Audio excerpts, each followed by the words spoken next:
After breakfast, Cassie goes diving. She sees a lot of identical clownfish underwater, but one of them doesn't belong here. Can you spot the odd fish out?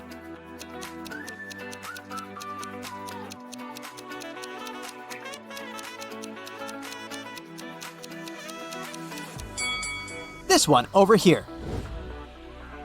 Underwater, Cassie finds a treasure chest, but it's locked. Can you help her crack the combination lock?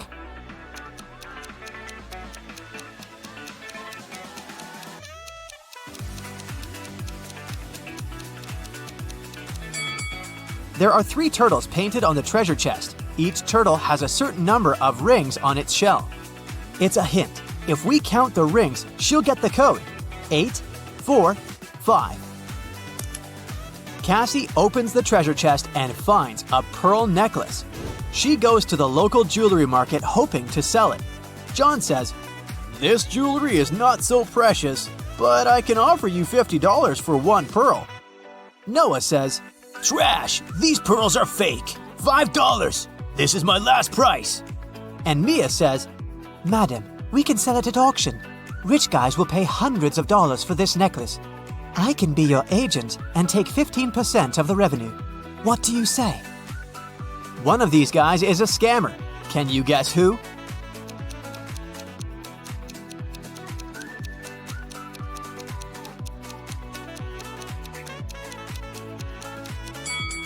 Noah is wearing another person's work badge. Therefore, he had stolen someone else's identity. Cassie wants to buy a new swimsuit. She walks into a fitting room and sees these 3 pairs of legs.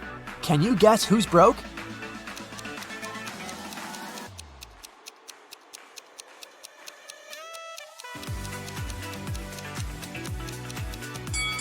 All 3 women have relatively new sandals, but let's take a look at their toenails.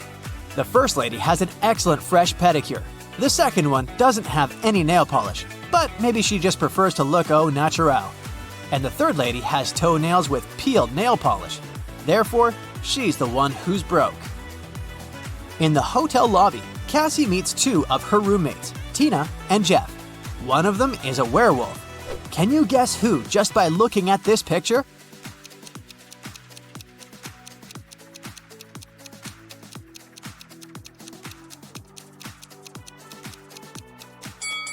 Tina is a werewolf. She has handcuffs on her leg.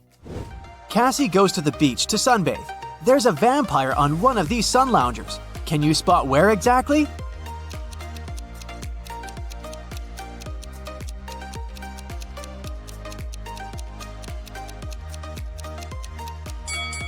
This pile of ash on the right used to be a vampire. There's a wedding ceremony on the beach. Unfortunately, after dinner, all the males at this party turned into zombies. Can you guess which zombie is her husband?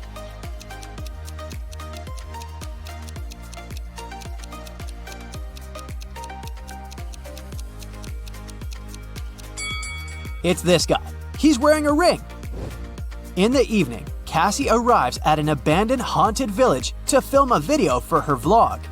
She spots 5 weird things about this place right away. Can you see them too?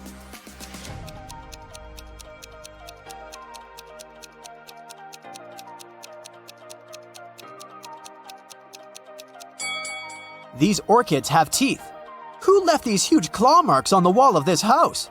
It's summertime, but there's a snowman in the garden. There are 2 moons in the sky, and this cow doesn't have any shadow. Cassie returns to the hotel and sees a hot mess. Someone has been rummaging through her stuff. She interrogates 3 suspects.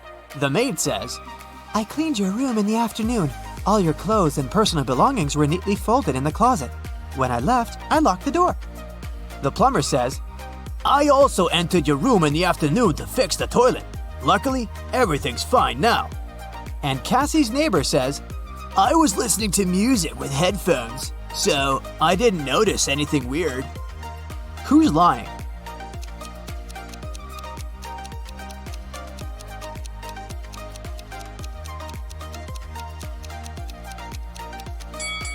It's the plumber. He said he fixed the toilet, but it's still clogged. One of the hotel guests, Peter, likes Cassie. He wants to impress her and shows her some pictures from his travel blog, but Cassie spots a fake right away. How?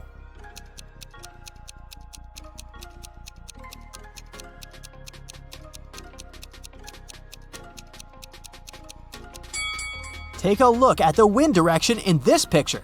In the background, the wind is blowing to the left, but his hair is blowing to the right. Therefore, Richard had photoshopped himself. Veronica works in an aqua park. She turns on their shared laptop to write down some tasks. But, unfortunately, her new coworker Frank had changed the password. Can you help Veronica figure out the new code without asking Frank?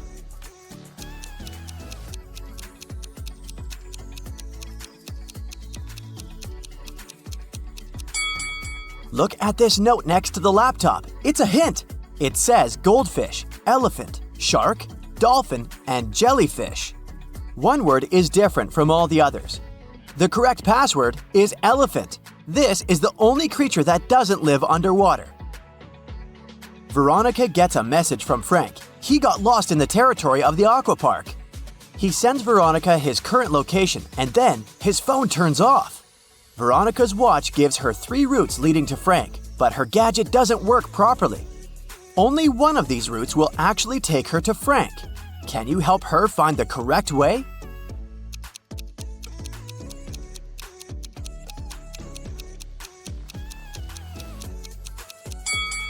Route B seems pretty twisted, but it's the only way. Veronica finds Frank in a storage room with swim rings and surfboards. There's something really odd about this place. Can you spot what exactly?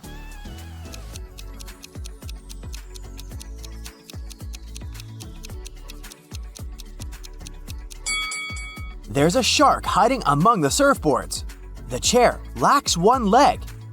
There's a starry night behind the right window and a sunny day behind the left window. Veronica wants to challenge Frank's intellect, so she asks him to decide which one of these 2 triangles is smaller. Can you help him?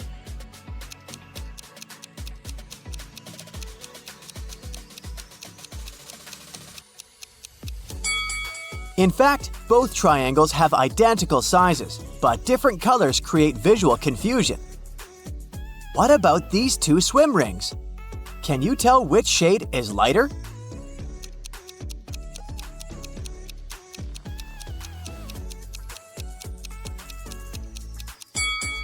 This one. And what can you say about these 2 flamingo rings?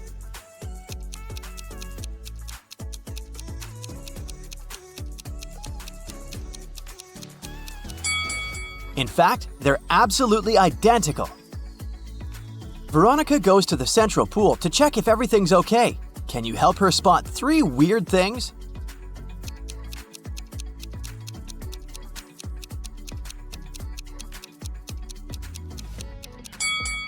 There's a fried chicken swimming in the pool along with people. The pool lifeguard is turning into a werewolf. Take a closer look at her feet. And this swim ring is torn, but it doesn't deflate. Veronica arrives from work and approaches her apartment building. Suddenly, an old TV plummets on the car of her neighbor, Josh. Seems like someone did it on purpose. They call the police and a detective interrogates 3 people living in the building. Sally says, "I just came home. Why would I destroy Josh's car? He's my boyfriend." Tyler says, "The apartment I live in is not under Josh's car, and besides, my right hand is fractured. How could I pull this off?" And Josh says, "It's a new car. I bought it a week ago. But it's okay. I have insurance, so I'm not worried."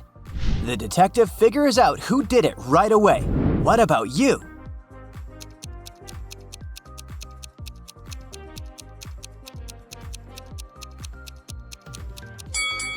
If Tyler's hand is fractured, how is he using the same hand to eat lunch and drink coffee?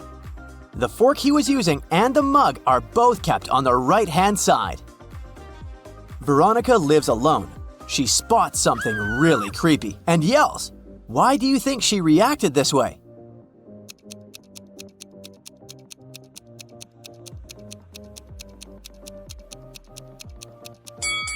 Take a look at the window. It's closed, yet the curtains are moving.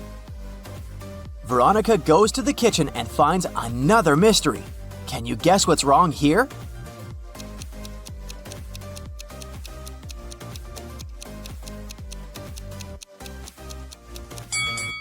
The clock on the wall shows 6 p.m., and the electronic clock on the microwave says it's 9 a.m. Meanwhile, it's nighttime outside the window. She goes back to the bedroom and freaks out again. Someone had written these creepy letters on the wall. Can you figure out their meaning?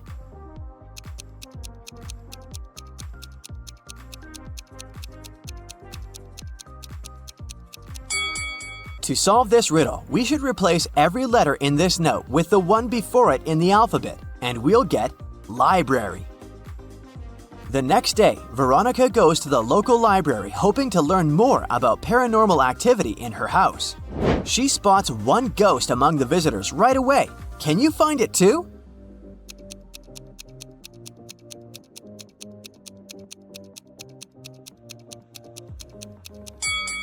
It's this lady over here. She's the only one who can't grab a material book. Veronica finds a secret hallway in the library and decides to check it out. And eventually, she gets lost. Now, Veronica needs to choose one of these 3 doors to escape. There are thousands of venomous scorpions behind the first door.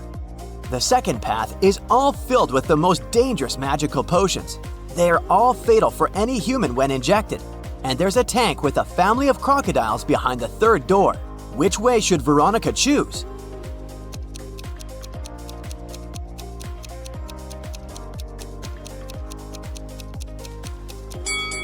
The second door is the best choice. Nobody said that she has to inject those potions. Veronica asks Tom again on New Year's Eve, "Promote me or I quit." Tom replies, "I'll only promote you if you can solve my puzzle." Veronica agrees. "Cut this thread in half, but be careful. The ball must not drop, and you must not touch it." In a minute, Veronica got promoted because she accomplished Tom's task. How did she cut the thread in half?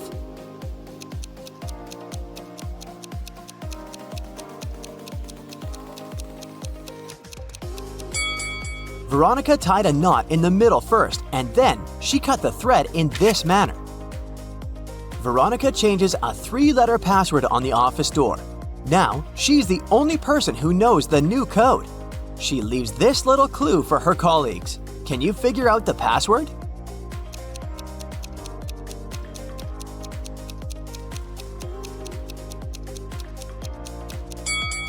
The number of flowers shows which letter you should take away from the word flowers, so the new code is owl. Veronica receives a complaint from the aqua park guests. Someone covered swim rings with paint, and now everyone who uses them gets stained. Veronica interrogates 4 witnesses among the swimmers. All 4 claim they didn't do it, but Veronica knows for sure who pulled the prank. What about you?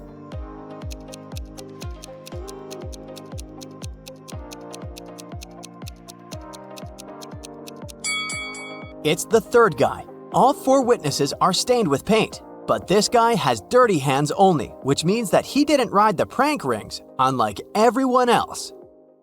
The owner of the aquapark comes with a surprise visit. He decides to quiz the employees to see how well they know the history of the park.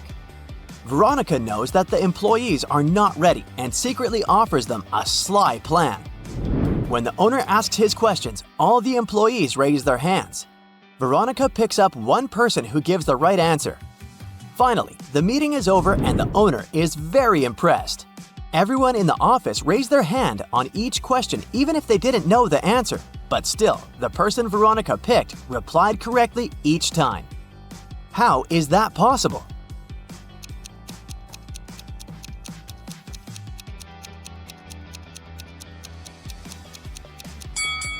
Veronica had instructed her employees to raise their right hand if they knew the answer and raise their left hand if they didn't.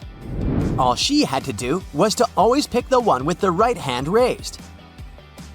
Veronica downloads a dating app, hoping to meet someone special. Here are several pictures of cute guys, but one of them lives with his wife. Can you tell who?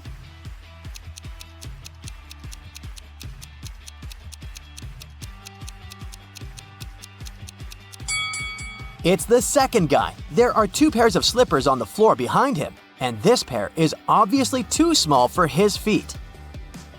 A heavy storm hit the city and all the electricity went out. It's completely blacked out. That's why Veronica gets stuck at work alone late at night. She has collected a suitcase with money to carry it to the bank tomorrow. After visiting the toilet, Veronica returns to the office to check the contents of the suitcase. But everything is stolen. Early in the morning, the police interrogate 3 people who knew about the cash. Frank says, "There was no electricity yesterday, so I went to bed. You can check my house's CCTV records. I spent the entire time sleeping." Tom says, "I have a dog. She was terrified because it was too dark. I was singing songs to keep her distracted." And Nina says, "I lit a candle to read a book and fell asleep in a chair right away. In 4 hours, your call woke me up." Who is lying?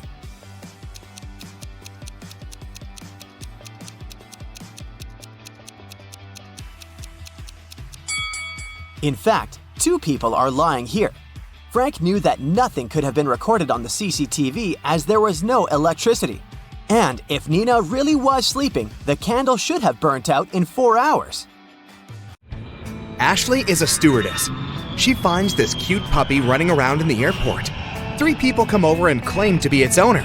Can you guess who's telling the truth?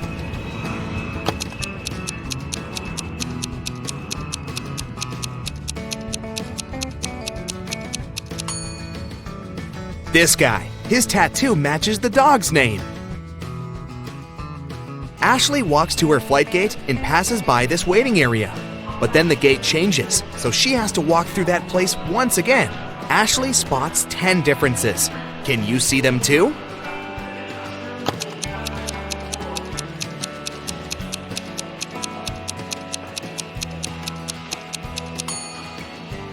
Here they are. Ashley is checking passengers' passports before letting people on board. Suddenly, the security service calls her with a warning. One of the passengers is using a fake ID. Ashley finds 3 suspects. Can you spot the fake passport out?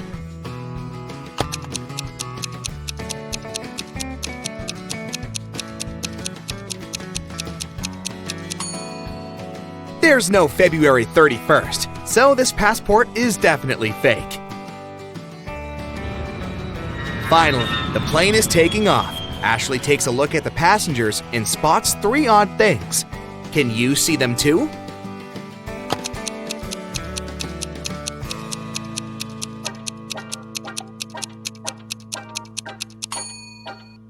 This lady has 2 safety belts. This guy is talking on the phone. It should be put in airplane mode. And the view behind this window doesn't match reality. There's no hot lunch on this flight, but you can buy it additionally. The price for chicken is set at $15, and the beef costs $12. Can you guess the price of a fish lunch?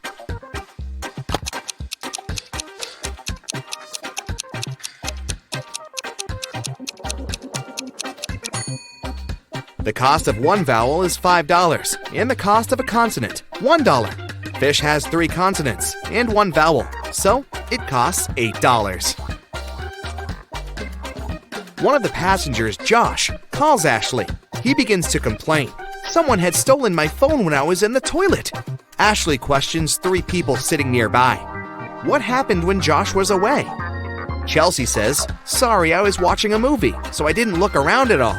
Bobby says, "I was reading a book, but I think I heard the sound of a rustled plastic bag." And Nina says, "I was sleeping. You woke me up with your stupid questions. Who stole the phone?"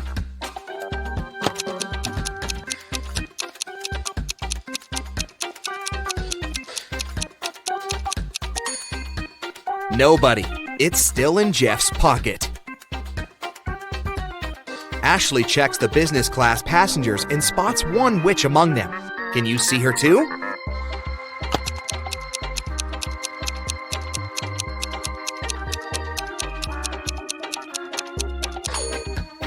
This lady is hiding a magic wand.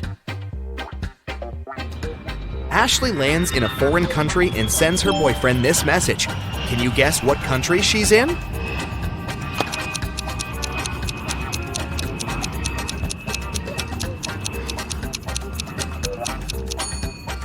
Singapore. Ashley goes to her hotel by train. She sees these two billboards on the way. She can't decide if they're identical. Can you spot any differences?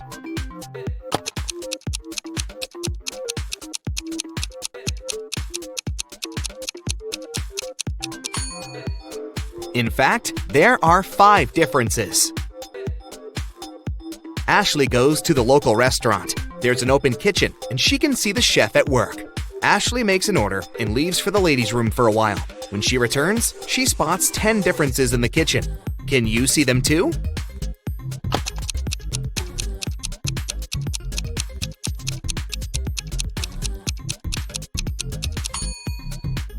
Here they are. Ashley sees a group of office workers having lunch together. Suddenly, their boss spills hot coffee on his laptop because his palm is stuck to his mug. One of these 3 co-workers prank their boss. Can you guess who?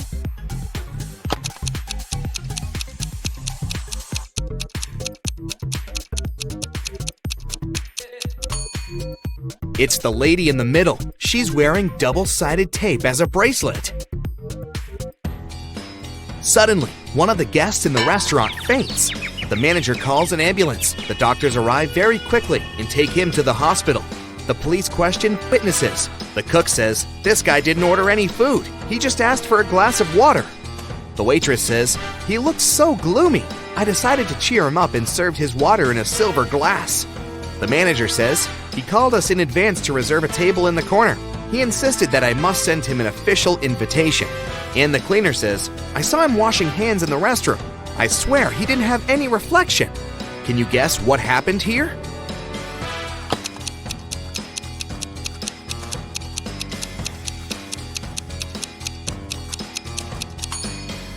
The guest was a vampire, and he got sick because of the silver.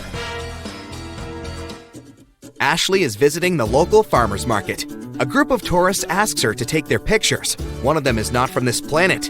Can you guess who?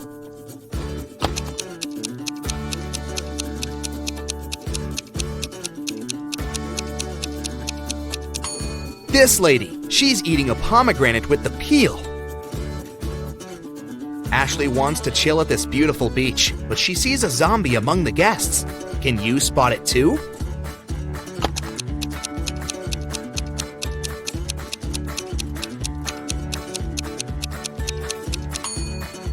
It's this guy who's reading a book upside down. Ashley goes hiking and gets lost. She finds a sign that shows 3 possible ways out. Unfortunately, each path hides some danger. There's a toxic marsh that swallows people on the first path. The second path is a hunting place for vampires. And the third path holds thousands of venomous snakes. Which way is more or less safe?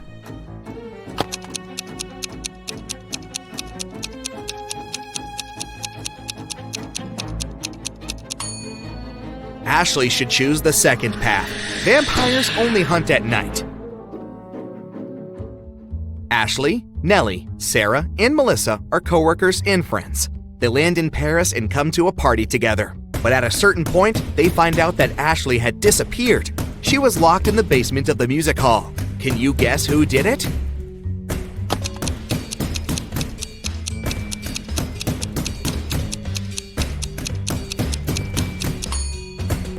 It was Melissa. Pink sequins from her fancy dress lay by the door. Ashley receives this rebus from her boss. Can you guess which country is her next destination?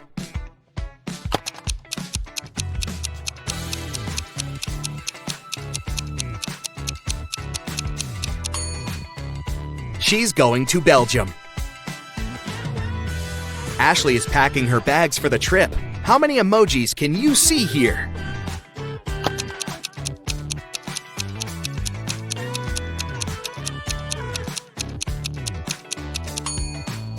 Here they are. Ashley is having breakfast at the airport. Can you find any emojis in this food?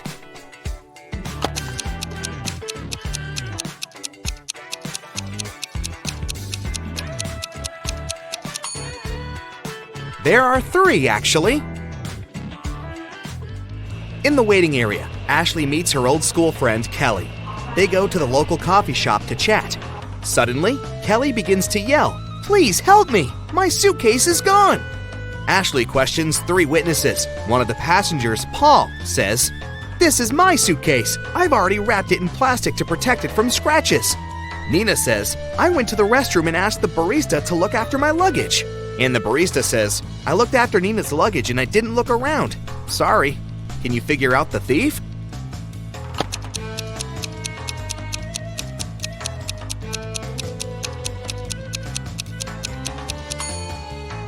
It's Paul. There's a sticker with Kelly's name under the plastic. Ashley enters the plane. There's an imposter among the flight crew. Can you help Ashley find this person?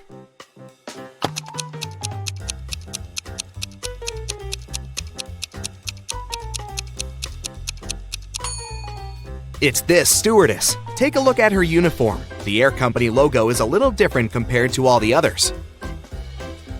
Ashley lands in Brussels. She walks into the local park and takes 2 pictures. Can you find 10 differences between them?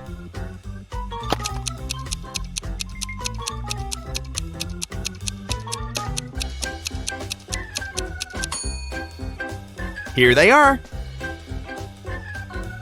A motorbike rider asks Ashley to take his picture. She takes 2. Are they identical?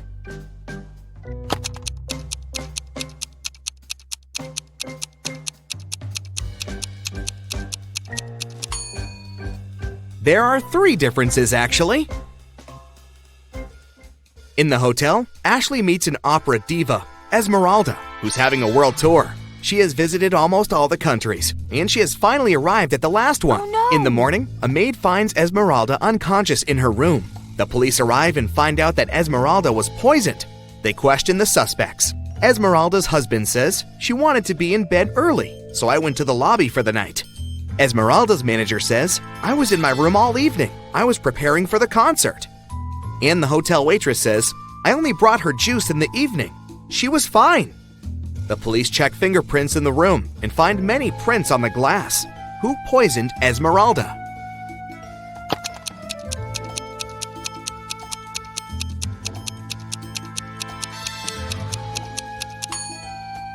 It was the manager. She said she didn't leave the room, but there are prints on the glass. In the morning, Ashley is having her next flight, but her taxi breaks on the way. She's stuck at the gas station 50 miles away from the airport. 3 drivers stop, offering to give Ashley a ride. Which car would you choose?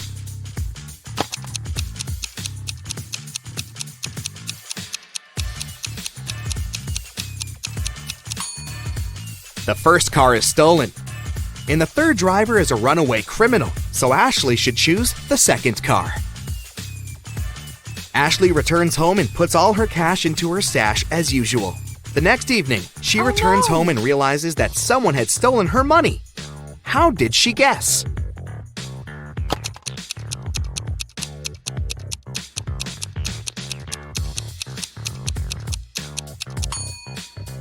Ashley's cash was in the globe. Its parts don't match anymore. Somebody opened it when Ashley was out.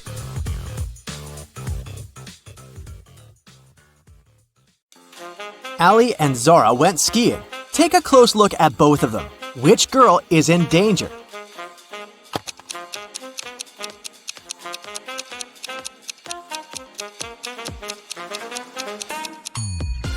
It's Zara. Look, there's an avalanche right behind her. Ryan and Jessica went ice skating. One of them is in danger. But who? Take a careful look at the pictures.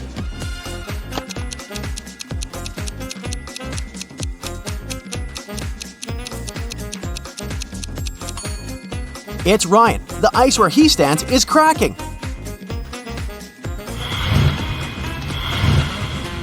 Two families, the Johnsons and the Smiths, went camping in the forest for a day to spend quality time together and build a snowman. Which family isn't being smart?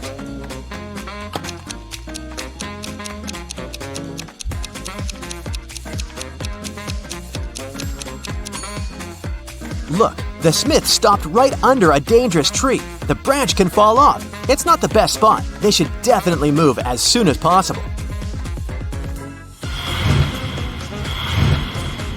Elizabeth and Kate are late for work, so they're driving above the speed limit. Which one of them puts herself and others in greater danger?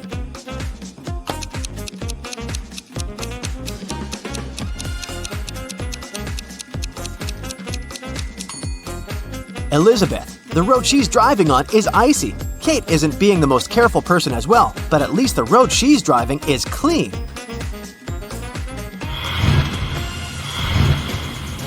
Jane and Sadie were walking around town and found an appealing holiday tree with sweets on it. Of course, both decided to eat something off the tree.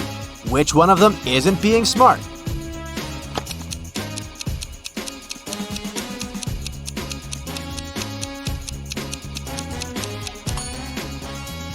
It's Jane. Look at the bird right next to the tree. It doesn't seem like whatever it ate was good. Even though Sadie does badly by eating sweets for decoration, at least it probably won't hurt her.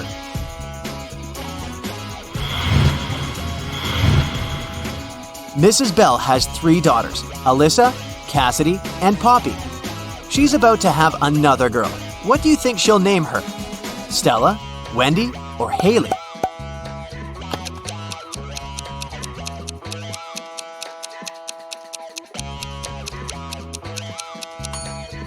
Mrs. Bell seems to choose names with double letters, so she'll probably name the girl Stella.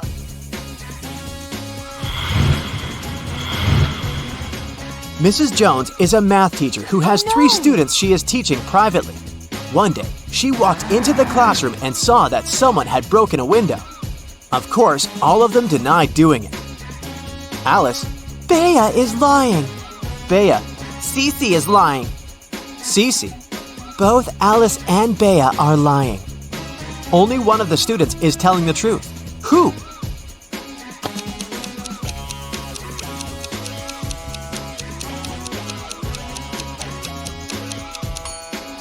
If Alice is the one to tell the truth, then Bea is lying and Cece is telling the truth about Alice lying, which is a contradiction. If Cece is telling the truth, then Alice is lying about Bea lying. So Bea is telling the truth, which is another contradiction. If Bea is telling the truth, then Cece is lying about both girls lying, because Bea is telling the truth. There's no contradiction, so Bea is the only one telling the truth.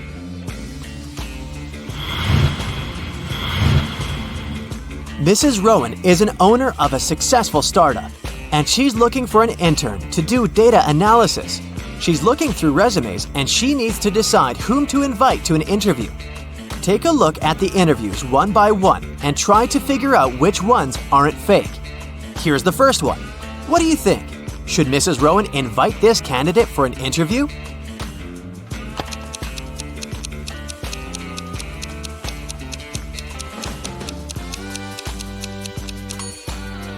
No, I wouldn't invite this candidate. The work is in data analysis, but she has a master's in American literature. These subjects aren't related.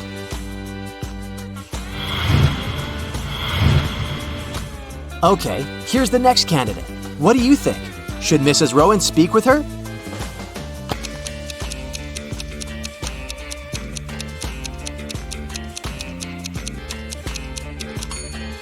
If what this woman is saying is true, then with her 8 years of experience, she is definitely overqualified for the job.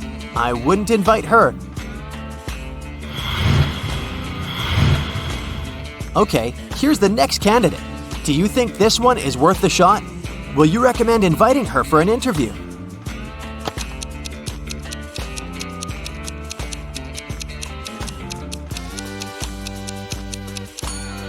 She seems to be a great candidate. Green light. See you at the interview.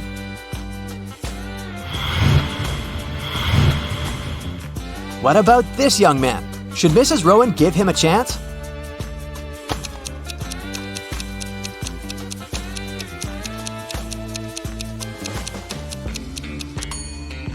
He seems fine to me. Let's see what he has to say during the interview. Okay, here's the last candidate for today. What do you think? Should we give her a chance?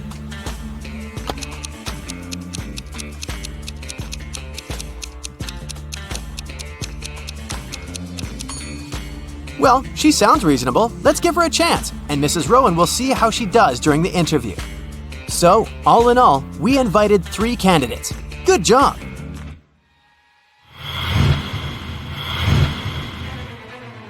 Esme was having a walk in the forest and got lost. That's never happened before. Instead, she found a witch's house. Walked in, petted a cat, and asked the witch to take her home. The witch was busy making a new potion and needed Esme's help. She had to add 7 ingredients, but she didn't remember the order. She remembered that herbs must be added third. 2 steps before herbs, she must add spiders. Mouse hairs should be added last. Spiderweb goes right before mouse hairs. Grated stone is right after herbs. The magic powder goes sometime before the flower petals. What's the correct order?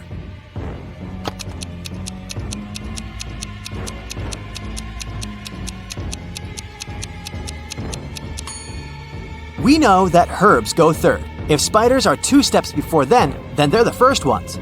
Mouse hairs are last, and the spiderweb is 6th. Grated stone is after herbs, so it's the 4th step. Only steps 2 and 5 are missing now. So, if magic powder goes before flower petals, then the magic powder is step 2, and flower petals are step 5. Now, I have a brain teaser for you. Listen carefully. I look at you, you look at me. I raise my right, you raise your left. What am I?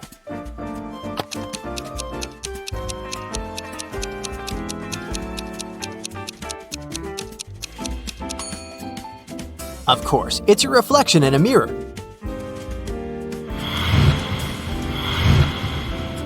Yesterday was Lily's birthday, and she turned 16. The next time it's her birthday, she'll turn 20. How is it possible?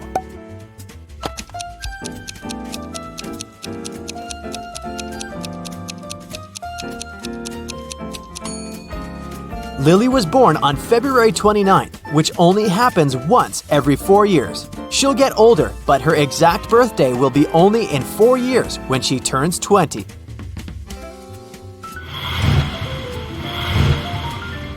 Okay, a bit of simple math now. In math class, 14 students are girls. 8 students have blonde hair. 2 of the students are either girls or they are blonde. If 5 students in the class are blonde girls, how many students are in the class?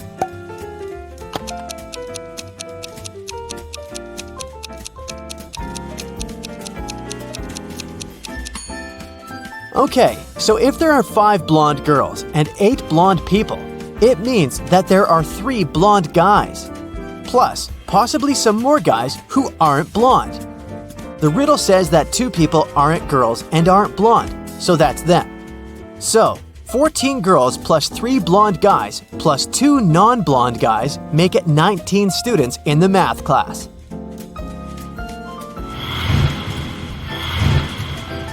Luna wants to buy a new skateboard, and she'll need to save $120 for it. If she saves $10 a month, it'll take her 12 months to save $120, which is too long. If she saves $20 each month, it'll take her 6 months, but it's almost all her pocket money. If Luna saves $15 each month, how long will it take her to save $120?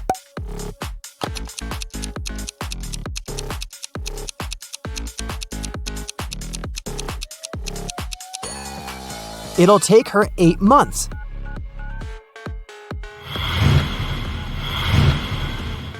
Maddie cycles as a hobby, and she's competing in a cross-country race. Just before the finish line, she overtakes the person cycling third. What place did Maddie finish in?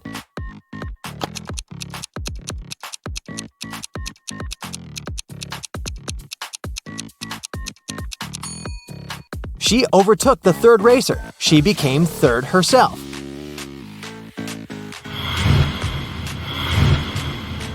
I have 2 siblings, Emma and Maya. When I was 17, Emma was twice as old as Maya. When Emma was 23, Maya was twice as old as me. So how old was I when Maya was 10 years old?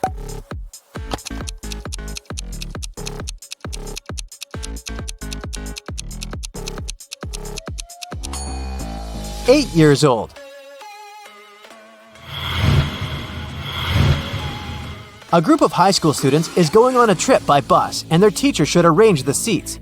She has the remaining 5 students she should arrange in 5 seats next to each other. Here's what the teacher knows. Joe and Dan are best friends, so they will make a lot of noise if they sit next to each other. Evie and Liana argue a lot, so they can't sit together as well. Beth refuses to sit next to the boys and doesn't like to take aisle seats or window seats. How can the seats be arranged?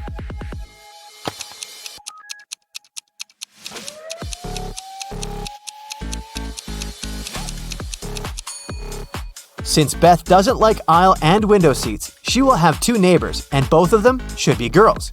We also can't leave 2 seats next to each other because Joe and Dan should be separated. So, Beth is sitting in the middle, Evie and Liana are on her left and right, and Joe and Dan are on the edges.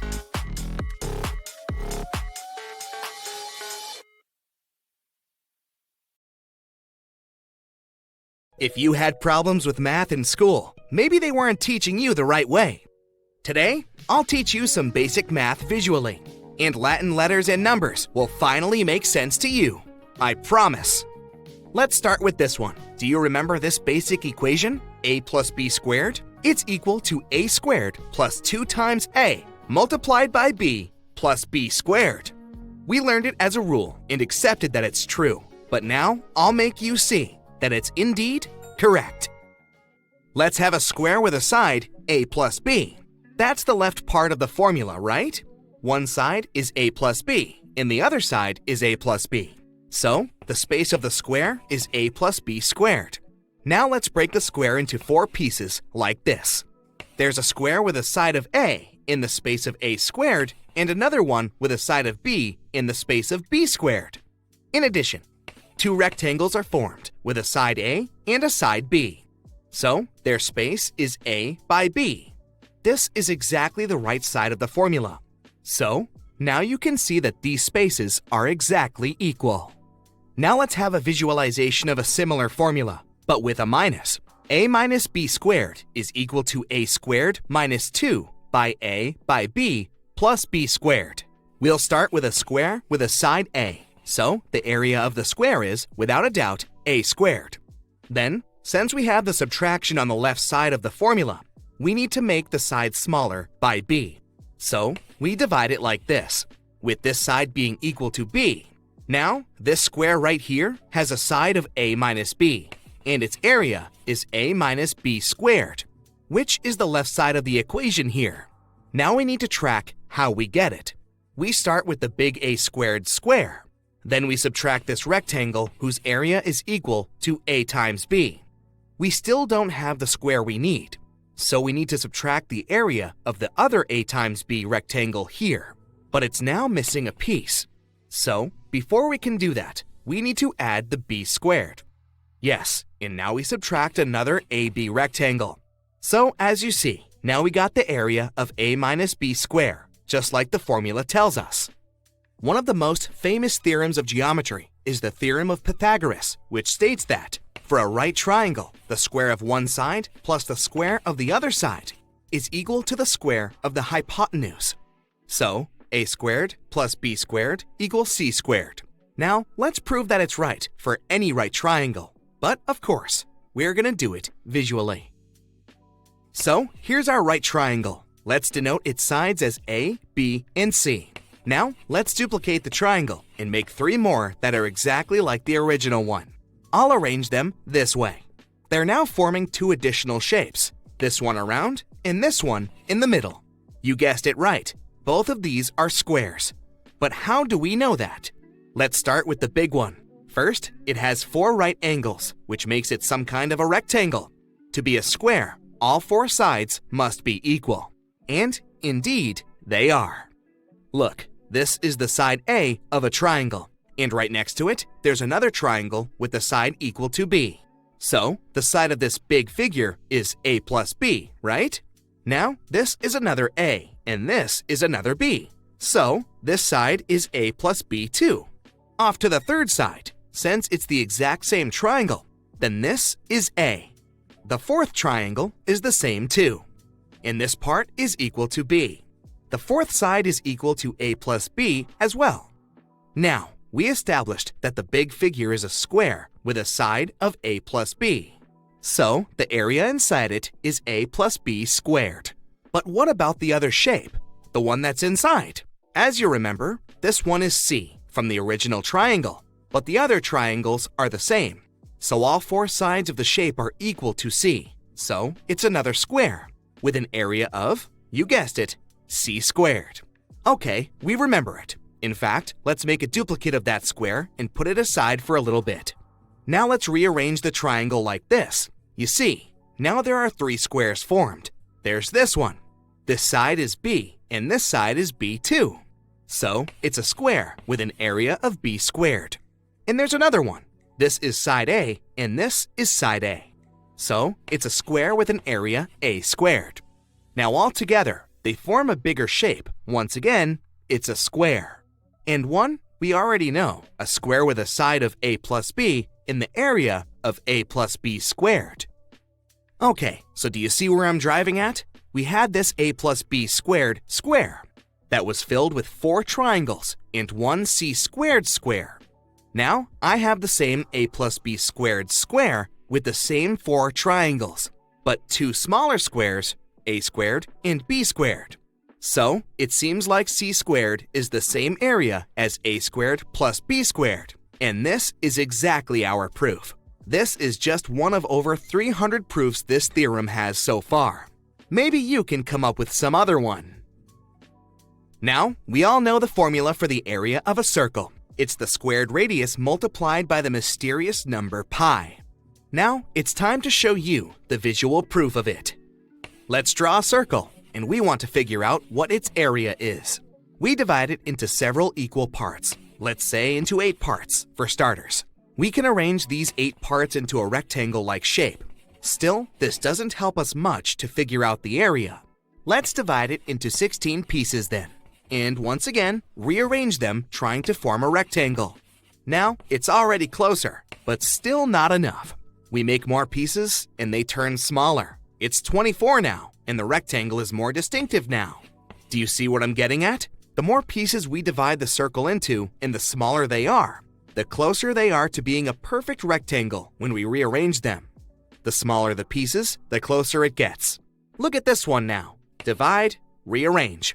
Looks good enough, huh? So, now we need to find the area of the rectangle, and it'll be the area of the circle too. This smaller side right here, the height, is the size of the radius. The other side, or the base, is equal to half of the circumference of the circle. And the circumference is 2 pi r, so the base is just pi r. So, now we see that the area of the rectangle and the area of the circle is r times pi r, or pi r squared too. Now let me clarify just one thing, the length of the circumference and how pi comes into play. Let's have 3 circles with the diameters of 1, 2, and 3. Well, the radius of each will be half the diameter, of course. Here we take the first circle. The radius is 0.5, and the diameter is 1. If we roll it on the ruler, the length is approximately 3.14. Now let's take the next circle. The diameter is 2, the radius is 1, we roll it, and the length is approximately 6.28, which is 3.14 multiplied by 2. The last circle, with the diameter of 3 and the radius of 1.5. You know the drill. We roll it and measure. The length is now approximately 9.42, or 3.14 multiplied by 3. This mysterious number got called pi. In fancy words, it's the ratio of the circumference of a circle to its diameter. And as you've seen, it's always the same. So, that's it for today. And I hope I made math a bit more understandable for you. Lisa was a famous top model. She was found unconscious in her dressing room during a photo shoot and taken to a hospital. Doctors said she had a severe allergic reaction, but when Lisa came to her senses, she insisted she hadn't eaten anything all day. The model's manager was very concerned and interrogated everyone who'd been around. Lisa's stylist said that she had applied Lisa's makeup and indeed hadn't seen her eat anything. The cleaning lady said she had cleaned the dressing room with organic, non-allergenic products. Lisa's main rival, Nora, said that she'd been watching the shooting all day long. She hadn't noticed anything suspicious. Who's the culprit?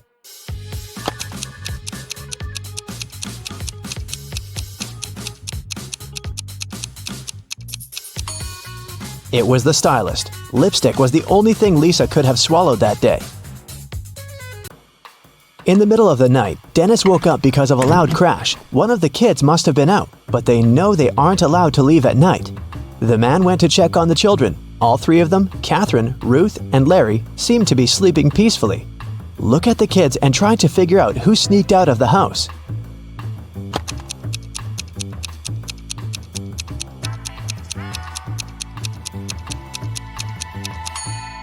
It was Ruth. There's a dirty sneaker hidden behind the curtain and several pieces of French fries under her bed.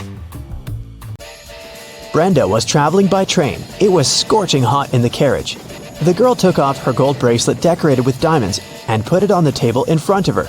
Several minutes later, the train entered a tunnel, and it got pitch dark. When the tunnel was left behind, there was no bracelet on the table. Brenda was shocked. "Someone's taken my bracelet!" There were just 3 other people in the compartment. Helen said she'd been sleeping. Rachel was reading a book on her phone, and Gregory had gone to the bathroom even before the train entered the tunnel. Who took the bracelet?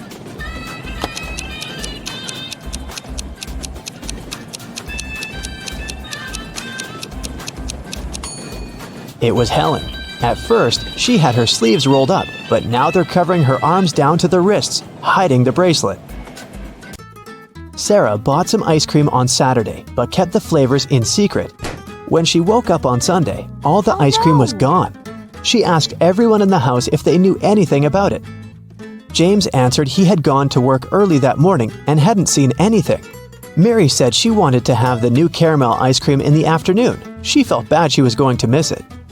John didn't even know there was ice cream in the house, but he was looking forward to trying it. Can you figure out who knows something?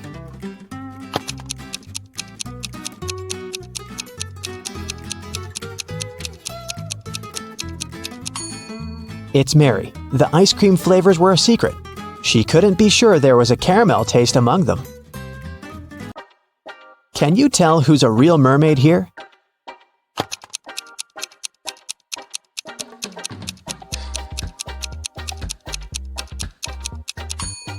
The second one is a guy, so he definitely isn't a mermaid.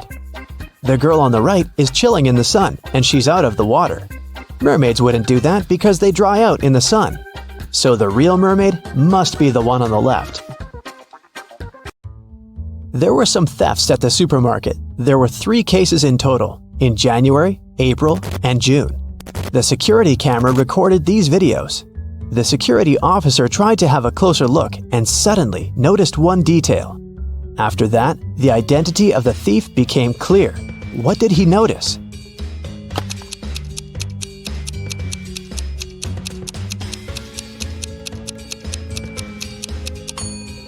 It was the pregnant woman. The attentive security officer noticed that in January, she looked about 6 to 7 months pregnant. In June, she looked the same. Seems like it's the mysterious case of the baby bump that was really a canned ham. One day, a thief decided to rob the local bank. He came up with a brilliant plan to dress up as one of the bank tellers and try to sneak into the vault. As he was approaching the vault, he saw a security guard standing right in front of the door. The robber hadn't anticipated this, so he hid and watched the guard carefully when one of the actual bank tellers walked up to the door. The security guard said 12. The worker answered 6 and got in. Then another teller came up to the vault. When the security guard said 6, the person answered 3 and was granted access. The thief nonchalantly walked up to the security guard when the guard said 10. The robber confidently answered 5. He was arrested immediately. So why was the thief's answer wrong, and what could he have answered instead?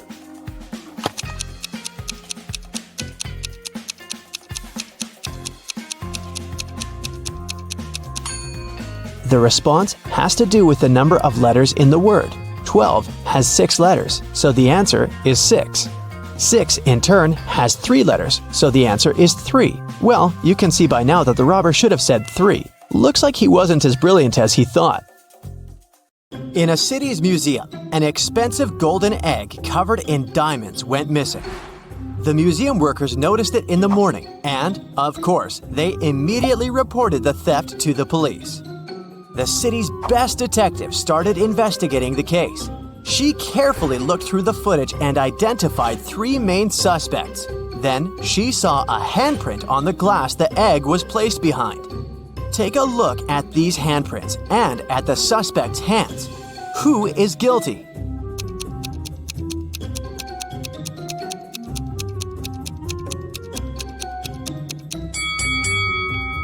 It's this person right here.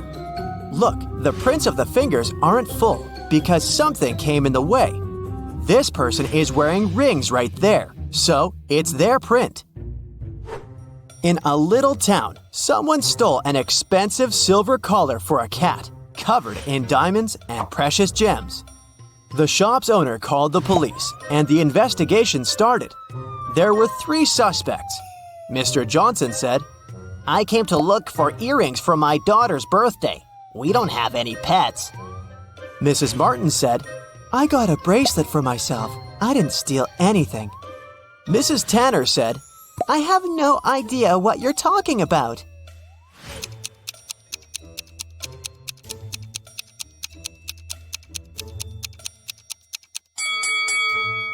The thief is Mr. Johnson. There are cat footprints in his garden, so the family obviously has a pet. There was a robber in the city, and no one could catch him for several months. After another incident, the police saw the robber entering a hospital. They walked in and ran into 2 doctors. Which one of them is fake and is actually the robber?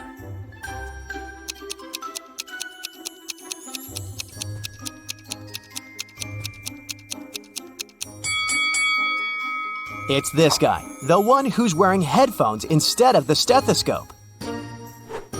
Mrs. Stevens went on a 3-month vacation, but had her workers coming regularly to maintain the house.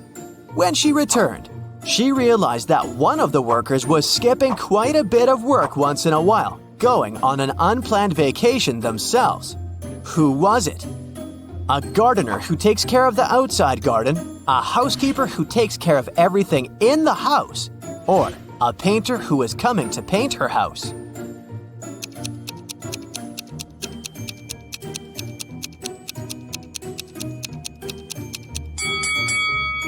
It's the housekeeper. Look, the houseplants dried out. Seems like he skipped a couple of weeks of work and probably only cleaned the house right before Mrs. Stevens returned. Do you think you can figure out who the bride of this man is?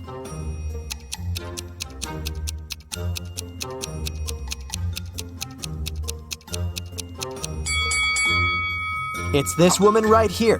Look, she has the same tattoo as this guy. A small city's police got a message that monsters silently flooded the town and now live among humans.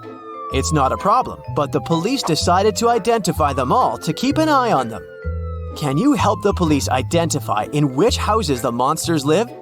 Here's the first task. You see 2 houses and a vampire lives in one of them. Which one?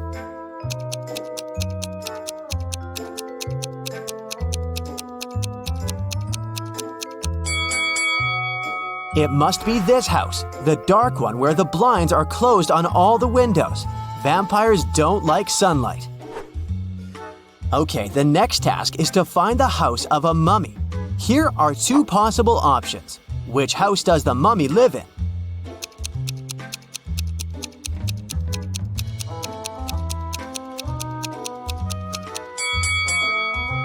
This one. Look, there are bandages around the house. The next creature whose residence we need to identify is a gnome. Take a look inside 2 houses. Can you tell where the gnome lives?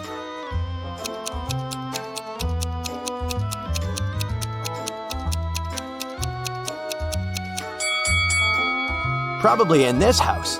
All furniture is smaller and placed way lower than in the other house, so it must be the residence of someone small, like a gnome.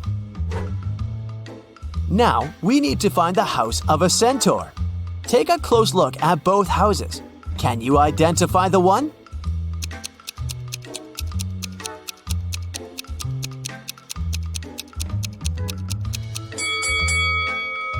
This one right here. See, there are horse prints on the pathways to the house. The last one.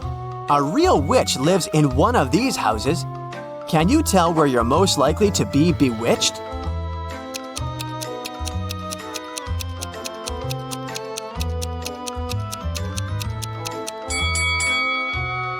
Did you notice this cute black cat?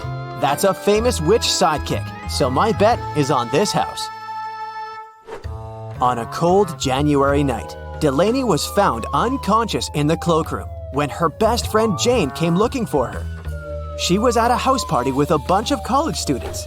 The police interrogated several students, asking where they were around the time of the accident. Allison said, "I was upstairs all the time, dancing with my friends." Liam said, "I went to a kiosk to pick up some candy for my girlfriend. There were only drinks and chips." Oliver said, I was talking to a girl. She seems to like me. "Who should have been taken to the police station?"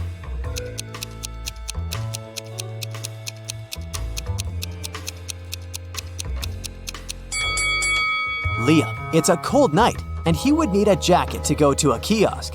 And if he needed a jacket, he would go into the cloakroom to get it, and would have found Delaney instead of Jane. So either he lied or walked past an unconscious girl.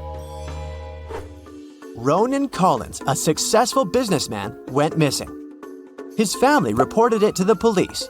The main suspect was Ronan's business partner, Jennifer. She had been out of the city, but as soon as she returned, the police knocked on her door and asked if she knew something about Ronan's disappearance 2 weeks prior. "I just returned from my month-long trip to the Amazon rainforest an hour ago. I haven't heard anything about it." The detective didn't believe her right away and took her to the station for further investigation. Why?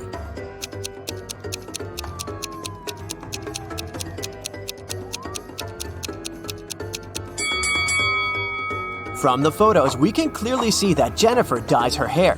She says that she just returned from her trip, which was a whole month long. But her hair is perfectly dyed. Some roots would grow out, so she's lying at least about something. Esme was having a walk in a forest and got lost. But she found the house of a witch, walked in, petted her black cat, and asked the witch to take her home. The witch was busy operating on a frog, a rat, and a crow. She was using magical healing gloves, but she only had 2 pairs, so she needed Esme's help to figure it out, and then she'd take her home. How can she operate on all 3 animals with the 2 pairs of magical gloves, but remain sanitary?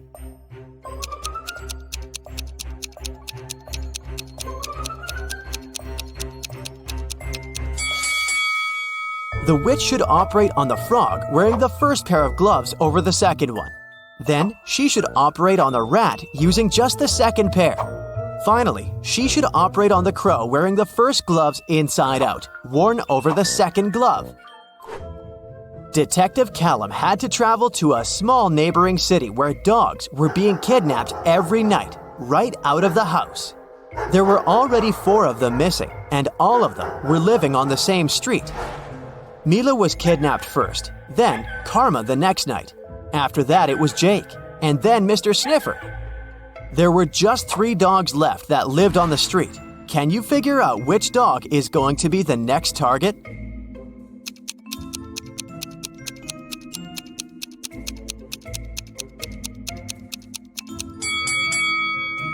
Look carefully at the dogs that were kidnapped, or actually at their collars. The first dog that was kidnapped has a red collar. Karma has an orange collar. Then Jake was wearing a yellow one, and Mr. Sniffers owned a green one.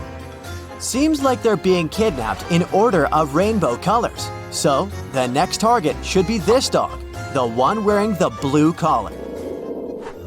Mason called the police, reporting that his metal safe box with his savings was stolen.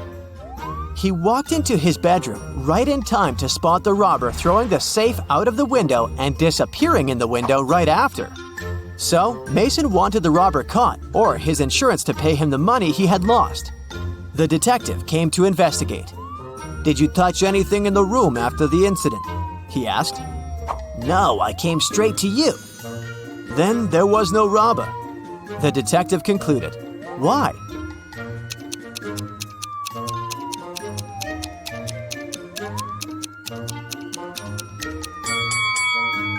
The robber couldn't go out of the window without stepping on the bed that was standing right by the window, but the bed is perfectly made. How is it possible if Mason didn't touch it? Morgana goes to the local store to find the perfect dress, but all the dresses are sold out. She has to choose from these 4. Can you see any difference between them?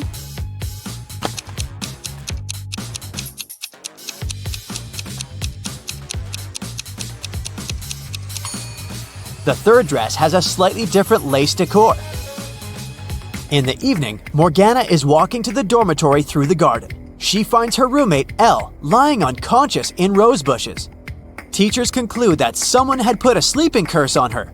The only way to help her is to find the wizard and make him reverse the spell. Morgana questions 3 witnesses. The cook says, I was cleaning the kitchen, and I was about to leave after that. the librarian says, Yeah, I was reading a book. It was so interesting. I spent all day indoors and I didn't pay any attention to the outer world. and the gardener says, I was watering lilies in the opposite corner of the garden. I didn't see anything. Who cursed Elle?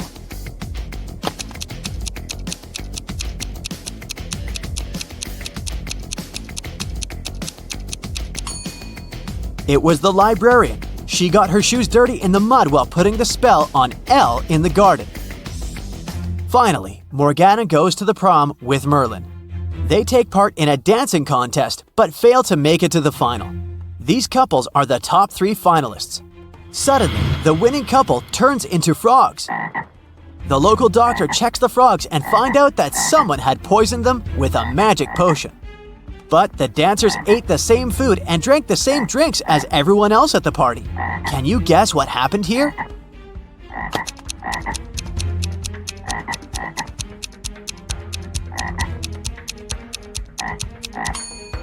They danced with a rose in their teeth, remember? It was drenched in the potion. Merlin offers Morgana to have a romantic tour around his great-grandfather's castle.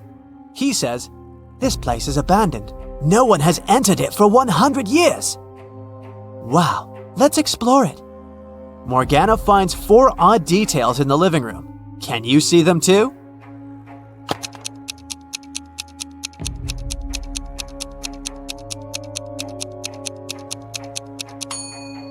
There's a laptop on the table covered with dust. There were no such laptops 100 years ago. Also, the flowers in this vase are fresh. There's a color photo in a frame on the wall, and this old beautiful clock has 13 divisions, not 12. Merlin and Morgana go to the basement. According to rumors, a very powerful magic book is hidden here. They find a large stone box, but unfortunately, it's locked. Do you have any clue how to open it?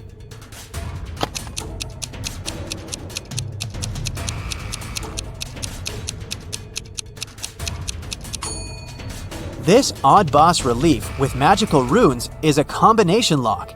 The flower has 6 petals, which means we need to match it with a 6-pointed star. The clover has 4 petals, just like this square has 4 sides. And finally, the star has 5 rays, just like a human hand has 5 fingers. And voila! Merlin opens the book. Suddenly, he yells, "It's a fake! Someone sneaked the original ahead of us!" How did he know?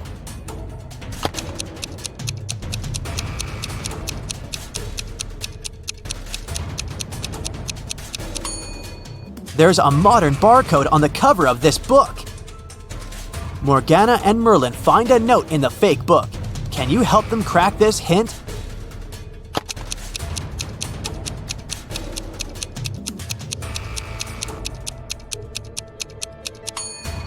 The paper is purple, and the rebus means corridor, so they should search a purple corridor. Morgana and Merlin wander around and find the purple corridor. There are 3 doors leading to the original magic book, but each way hides some danger. There are multiple hungry piranhas behind the first door. There's a family of vampires behind the second door. And there's an evil witcher behind the third door. Which way should they choose?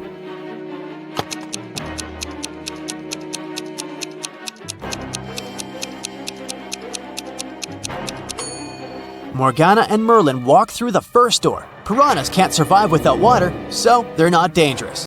For casting a spell, Flora should put these stones in the correct order. She has 4 of them: purple, green, red, and blue. The instruction says, 1. The red one only has 1 stone next to it. 2. The green and purple stones aren't next to each other. 3. The green stone is the last one. Can you help Flora?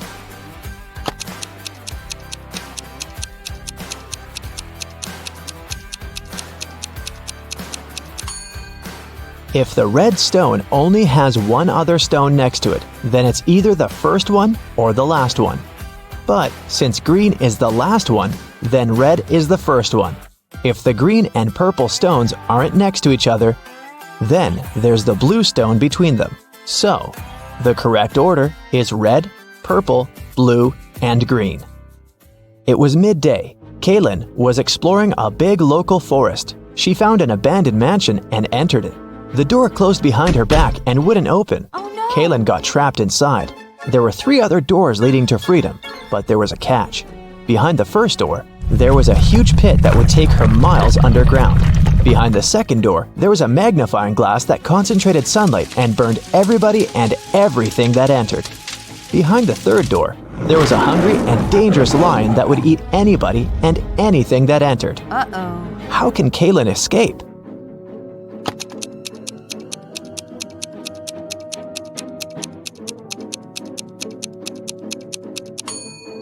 Kaylin should wait until sunset. When the sun goes down, the second door with the magnifying glass won't be dangerous anymore.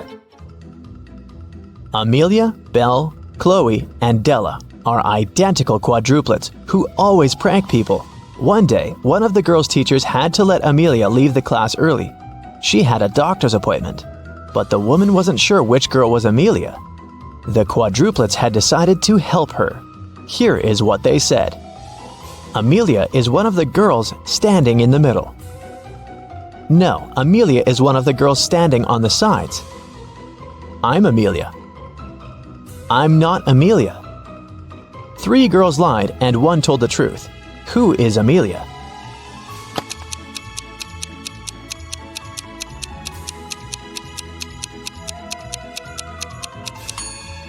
If Amelia is the first girl, then 2 girls told the truth, the second and the fourth ones. If Amelia is the second girl, then the first and the fourth girls told the truth. If Amelia is the third girl, then the first and the third ones told the truth. But if Amelia is the fourth girl, then only the second girl told the truth. So, Amelia must be the fourth girl. Esme was having a walk in the forest and got lost. She found a witch's house, petted her black cat, and asked the witch to send her home. The witch wanted to play a game. If Esme won, she'd send her home. But if Esme lost, she'd have to stay with the witch forever. We'll be saying numbers between 1 and 10. The next player will have to choose a number that's between 1 to 10 greater than the previous one. The first person to say 50 wins. You can start. How can Esme win?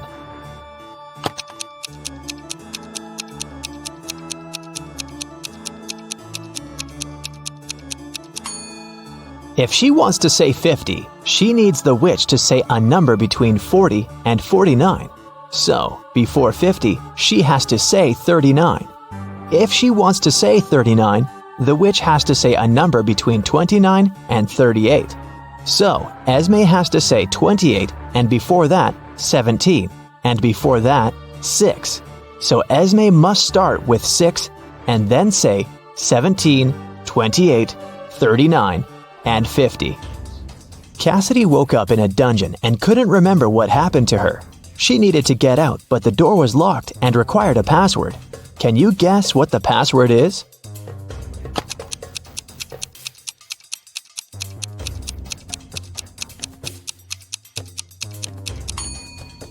Every next number is made by moving the last digit of the previous 4 to the front. So, the password must be 4728. Mrs. Davies is an elderly lady telling a story of her life. After I lived 1/4 of my life, I got my first car. I married 1/12 of my life later. 1/6 of my life later, I started a business. 1/4 of my life later, I got my first granddaughter. She just turned 18. How old is Mrs. Davies?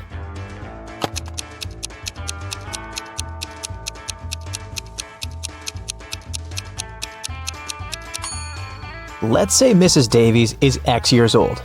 1/4 of her life, till she gets her first car, X is 4. Then we add 12 till her marriage. X till opening her business, 4 till the birth of her granddaughter, and finally 18 years from then till now. It should all be equal to X. If you solve this equation, you'll figure out that X is equal to 72. So, Mrs. Davies must be 72 years old. Esme was walking in the forest, and you know what? She didn't get lost this time. She knew how to get home, but the other road led to the witch's house, and the girl recently came up with a cool riddle for the witch. So, Esme decided to pay her a visit. She offered a deal. If the witch couldn't solve her riddle, Esme would get her cat. The witch agreed, and Esme gave her a square piece of paper, 4 inches by 4 inches, with a total area of 16 square inches. Turn it into a square with a total area of 8 square inches without a ruler. How can the witch do it?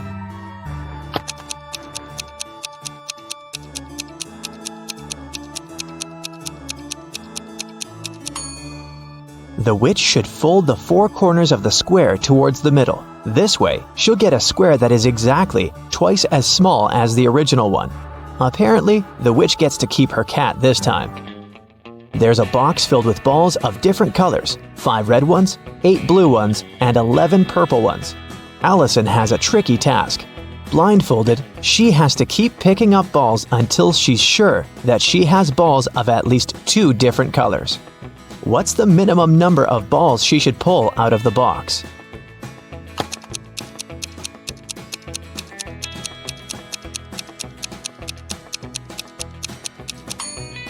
In the worst-case scenario, Allison will be picking up balls of the same color until there are no more of them left in the box. The majority of balls are purple, so if she picks up a purple ball every single time, it'll be 11 balls. And only after that will she get a ball of a different color. So, she should pick up 12 balls. Carol was invited to a Halloween party in an abandoned house. Her friends asked if she was up for a challenge, and she said yes. Soon enough, she was locked inside a room. In this room, there was 1 door and 3 light switches next to it. Behind the door, there was an empty closet with nothing but a light bulb. Her task was to figure out which switch controlled the light bulb inside the closet.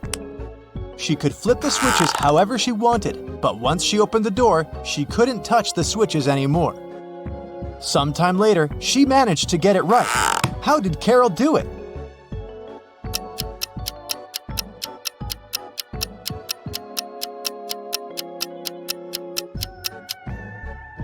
Okay, let's go step by step. She flipped switch number 1, then waited for a few minutes. Then, she flipped it back to off and immediately flipped switch number 2. Then, she opened the door and checked the light. It was turned off. So she realized it wasn't switch number 2 that controlled the light. She decided to touch the bulb to test if it was hot or cold. If the bulb was cold, it would mean that switch number 3 controlled it. But the bulb was hot, so that meant that switch number 1 controlled it. Way to go, Carol! To get back to the party, Carol had to solve another riddle. There were 2 hourglasses in front of her. One hourglass measured 7 minutes, and the other measured 4 minutes. She needed to time 9 minutes using both hourglasses. How could she do it?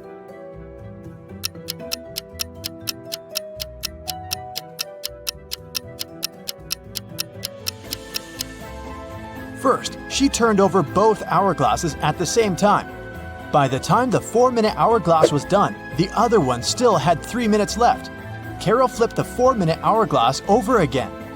By the time the 7-minute hourglass was empty, there was 1 minute left on the other hourglass. And by the time the 4-minute hourglass emptied again, there was 1 minute's worth of sand in the bottom half of the 7-minute timer. She flipped it over again, so there was 1 minute's worth of sand in the top part of the hourglass. And when the 7-minute timer finally emptied again, 9 minutes had passed in total. Phew, that took some work. Someone stole a rare diamond from Mrs. Monica Fraser's house. Mrs. Fraser claimed she'd walked into her bedroom one morning and found that the glass box in her dressing room had been broken and the diamond had been gone. She called a detective, who soon arrived at her place and asked some questions. Based on his inquiries, he gathered 3 suspects. Mrs. Fraser's gardener, Steve, had the key to the house. Her cousin Sophia was staying with her for the week, and the cleaning lady Adeline cleaned the house every day. Steve said he was on holiday that week, so he wasn't anywhere near the house when it had happened. Sophia said she didn't even know her cousin had a diamond hidden in her house. And Adeline said that she'd been cleaning the house at around 10 p.m. the previous night. Everything had seemed all right. Who stole the jewelry?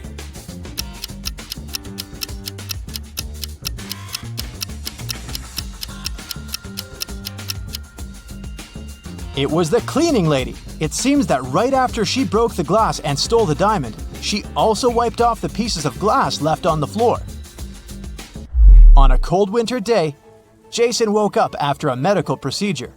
He was lying in bed when the doctor walked into his room, saying there were 3 women outside claiming to be his wife. All 3 of them wanted to see Jason, but only his wife was allowed to do so. Look at the women. Which one do you think is telling the truth?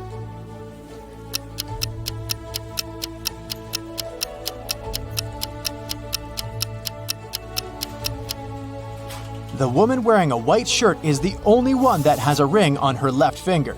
She's the wife. It was a lazy Sunday morning, and John was having breakfast in the kitchen.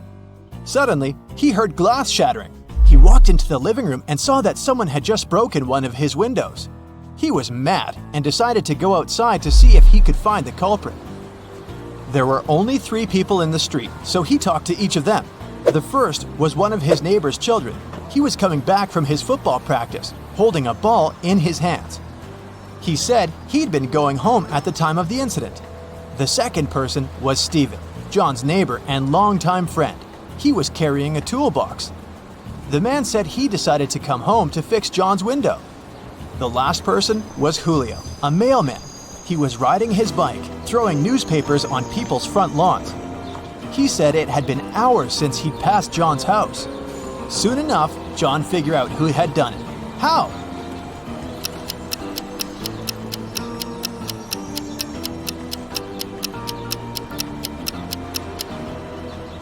It was the mailman. If you look at the lawn, the newspaper is lying on the grass beneath the window. He threw the newspaper towards the mailbox, but missed it, and it hit John's window. Whoops. It was a stormy night. Kate and her boyfriend stayed up late watching a soap opera. In the middle of it, there was a weather forecast. The weather lady said it would keep raining for 2 more days, but in 72 hours, it'd be bright and sunny. Kate turned to her boyfriend and said that the weather lady was wrong, and the girl was right. Why?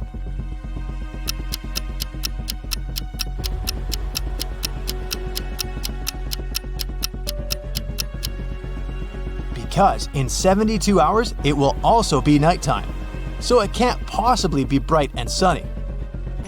It was Amelia's dream to go skydiving, but she was afraid of heights.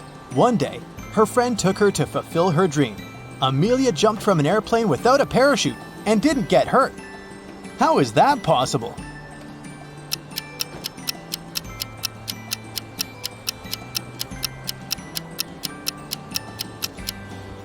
The plane wasn't flying, it was still on the ground. Duh. Dave, an archaeologist, traveled to Egypt on a very special mission. He spent days excavating ruins hidden under the sand, and the only thing he found was a coin marked 10 BCE. When he showed it to his colleagues, they told him the coin was a fake. Why?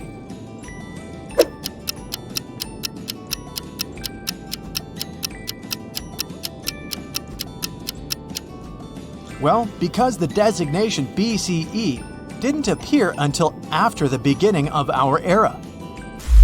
It was raining when Mrs. Moore called the police. She said someone had just bumped into her car and driven away. When the police arrived, the only person next to the place of the incident was a man fixing his tire. Mrs. Moore said that that was the car that had bumped into hers. However, the gentleman said that it couldn't be true because he'd been busy fixing his car the whole time. Can you tell who's lying?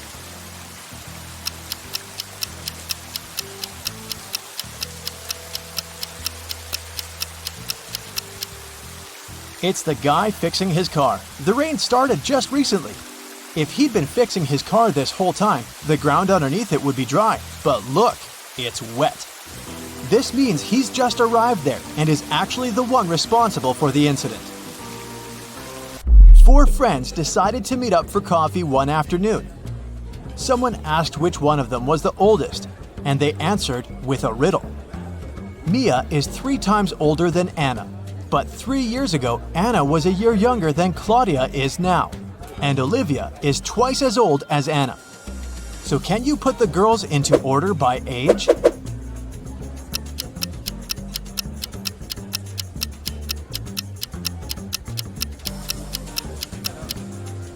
The correct order is Mia, Olivia, Anna, and Claudia.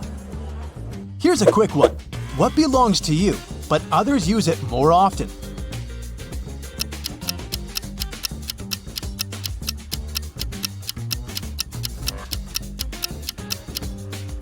Your name. Outside a fancy palace, 2 sentinels were guarding the main gate. They were standing, looking in different directions, one towards the west and the other towards the east. At some point, one of the sentinels asked the other, "What are you smiling about?" How could he know that his colleague was smiling?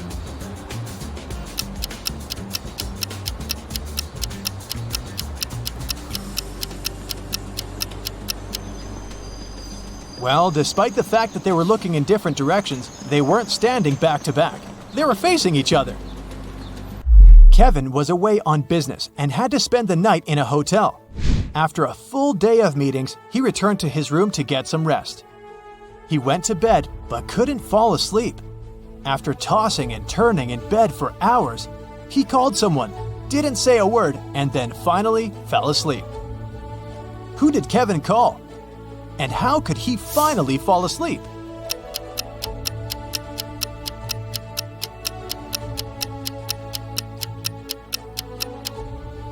He called the room next door, as his neighbor was snoring very loudly. The ringing woke the neighbor up, the snoring stopped, and Kevin managed to doze off. You've just come back from a long vacation. There, you bought a new suitcase to store all the new things you got, but you don't remember the code.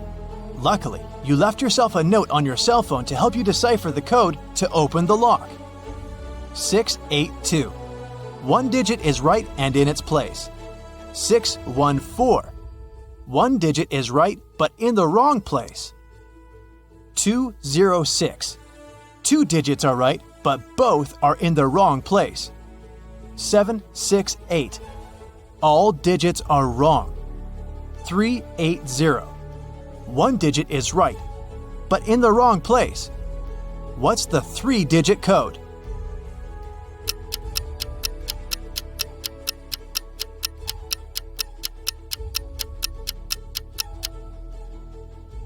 Zero, 4, 2. Helen and Dylan go to the movies. Can you spot anything odd in this place?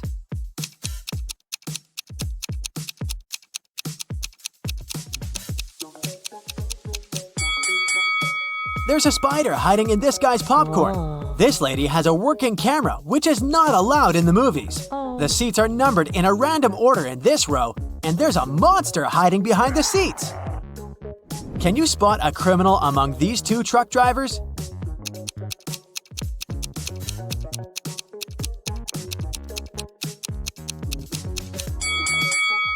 The second guy is just shipping tomatoes, but someone scrawled the word help on the window of the first truck. Therefore, the first driver is the criminal. Can you guess which driver is more dangerous?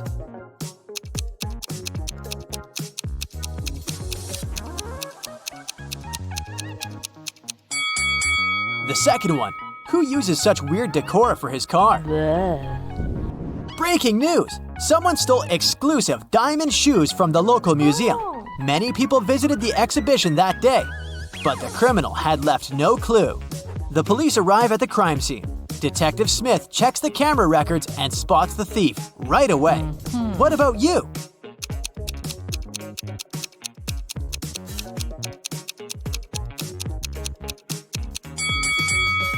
Something about this lady is very suspicious. Her height increases in the second footage.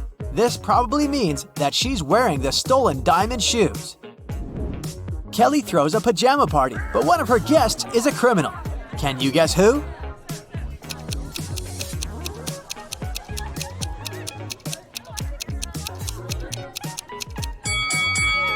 This lady is a thief. She hid the stolen items inside a pillow. Let's check how eagle-eyed you are. Can you spot 3 differences between these 2 pictures?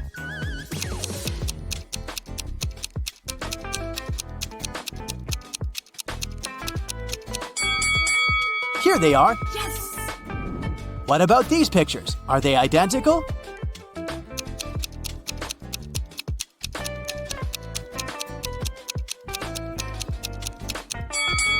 Nope, there are 3 differences. Can you see 3 differences here?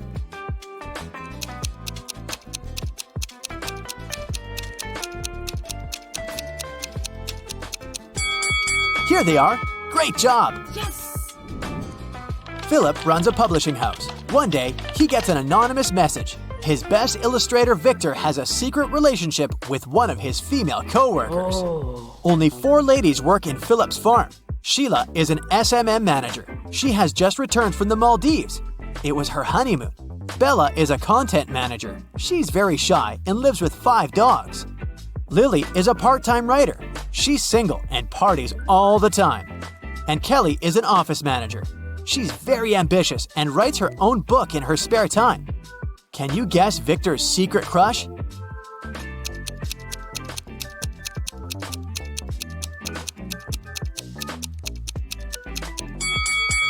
Bella! Philip has white dog hair on his jacket, just like Bella.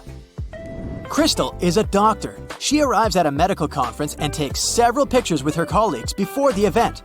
In an hour, the local janitor finds Crystal unconscious in the storage room.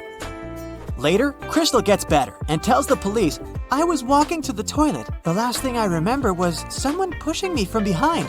I don't know who did it." Police questioned all the doctors. Everyone claims that they were listening to the report when the attack took place. Officers examine the pictures before the conference and immediately identify the criminal. What about you?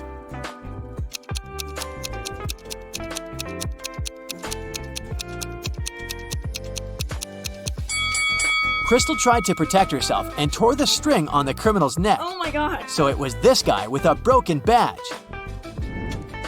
Harold is the richest man in town. This evening, he lost his memory because of a car accident. His only family is his daughter. When Harold wakes up in a hospital, 2 ladies claim to be his daughters. One of them is lying. Can you help Harold identify the real one?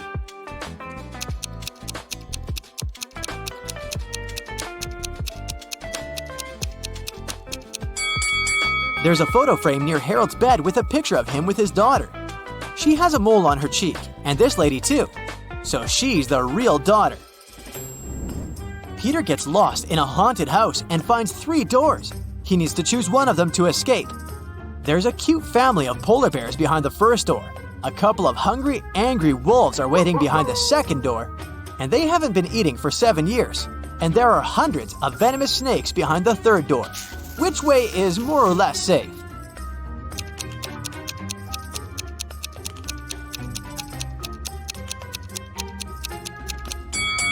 The second one. Wolves can't survive without food for so long, so they're not a threat anymore.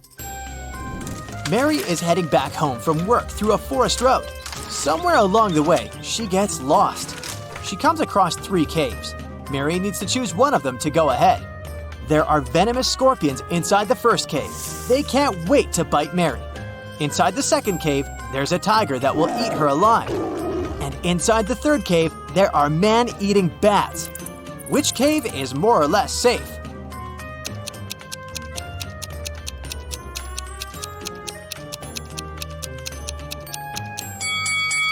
If you noticed, the sun is still up. It's daytime and bats are sleeping, so the third cave is the safest option for Mary. Detective Smith gets a task to investigate a robbery.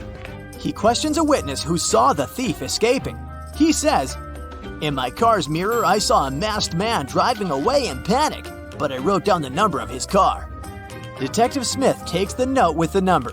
Police find 4 cars with similar number plates.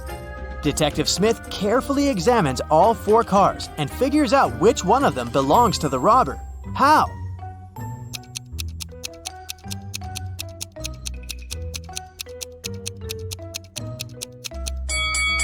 Since the witness looked at the car number through his mirror, the image was reflected.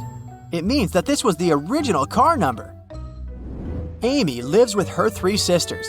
She's a professional violinist. Her sister always complains that she loves music more than her own family. One day, Amy leaves for the gym, and when she returns home in the evening, she discovers that all her super expensive violins are broken. Oh, God. She immediately calls the police. Detective Smith arrives and interrogates everyone. Amy's elder sister, Sarah, says, "I was sleeping the whole time. I don't know anything." Detective Smith asks her what the other sisters were doing at the time. They were both reading books and eating dinner in the living room. Only the younger sister was having fun at a party downtown. Detective Smith immediately realizes who broke the violins. What about you?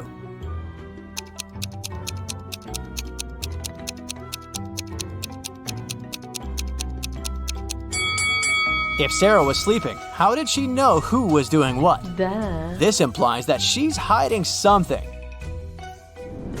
A woman in tears enters Detective Smith's office and asks for his help. She explains, "I was walking down the road when a man approached me from behind, snatched my phone from my hand, and ran away." But Detective Smith suspects 3 people and invites all of them, but everyone says that they didn't steal the lady's phone. Detective Smith checks their phones and immediately understands who did it. Can you guess who snatched the phone?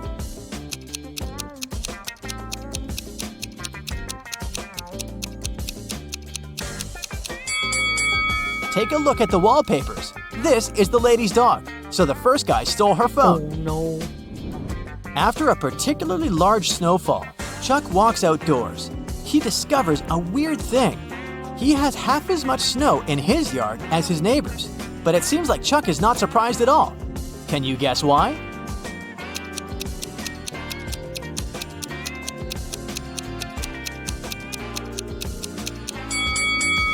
Simple. Chuck's yard is half the size of his neighbor's. Vicky is filming a video blog about this haunted house. Suddenly, she freaks out because this place is full of frogs. How many frogs can you see in this picture?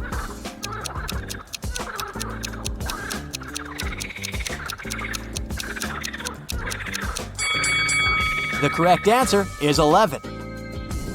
Vicky runs away to the basement and sees a creepy collection of clown masks. How many masks can you spot?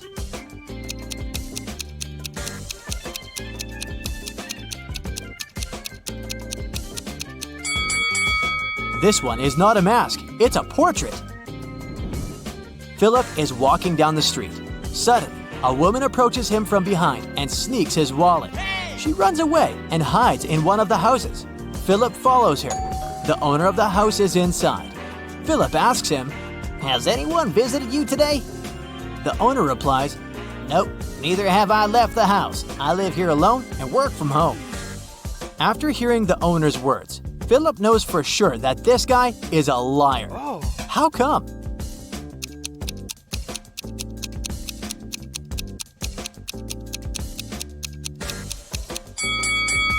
There are 3 cups of hot tea at the table and female sandals standing near the door. So he's probably an accomplice of the thief. John's father has 3 sons. There's Jack, a quiet, intelligent student. Then there's Jason, a popular athlete. So who's the third son?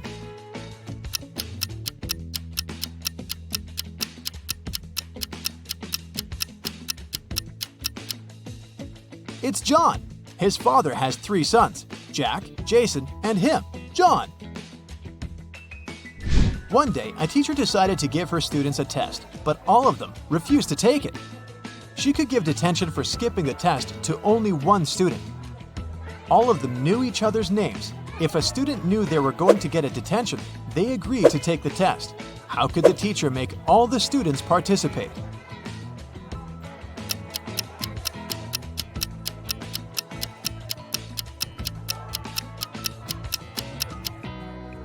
She told them that she'd give detention to the student whose name came first alphabetically. Then this person wouldn't skip the test. The next person on the list wouldn't skip as well, and so on until the end of the list. Randy was at home, sitting in his chair with a book. Suddenly, his sister's super expensive vase fell and broke in the living room. He ran there in time to see a stranger jump out of the window and run away. Randy tried to chase him, but his glasses fogged up because of the cold, so he couldn't see the person. When the police arrived, they immediately knew he was lying. He'd broken the vase himself. How did they know?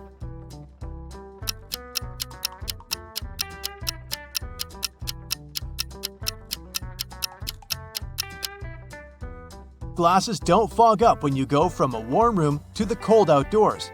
It's the other way around. Michael Winston, who dislikes modern art, rushed into the city gallery and caused millions of dollars worth of damage to several paintings. Yet, the manager of the gallery thanked Mr. Winston for his actions.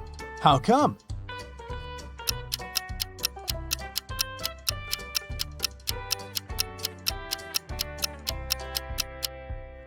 Michael was a firefighter. The water from his hose damaged several masterpieces, but he still managed to extinguish the fire and save many more exhibits. Look at this line of people at the checkout in a supermarket. They're all a colorful bunch, but one of them is trying to sneak out food out of the store. Can you tell who just by looking at them closely?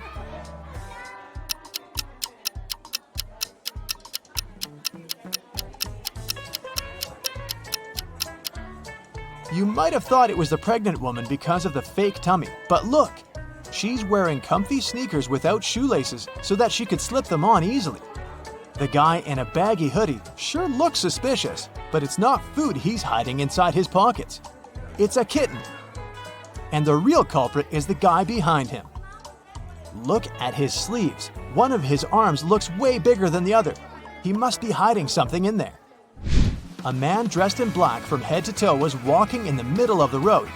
All of a sudden, a huge black car with its headlights off came around the corner and screeched to a halt, not to hit him. How on earth did the driver of the car see the man in black?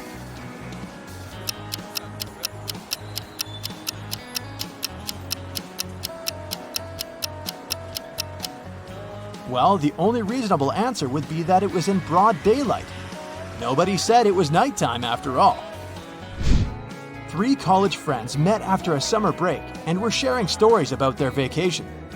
Lily described how she and her boyfriend had gone to Paris and seen the city from the top of the Eiffel Tower. Dylan told his friends that he had traveled to Africa with his parents. But on their last day, there was a massive volcanic eruption, and it didn't spoil their vacation only because they flew home that day. And Ellie said that she had visited her uncle in Texas and learned how to ride a horse. One of the stories was fake though. Which one?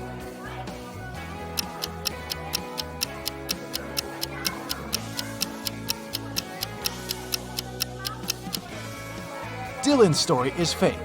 He couldn't fly home on the day of the eruption because when something like this happens, all flights get canceled. Mark and Amy got stranded on a tiny uninhabited island full of sand and rocks, but not much else. They had no radio or cell phones, and there were no trees on the island to make a smoke signal. Suddenly, Amy noticed a plane circling the sky in search of them. She got a bright idea to make it notice them. Soon after, the plane picked them up. What was Amy's idea?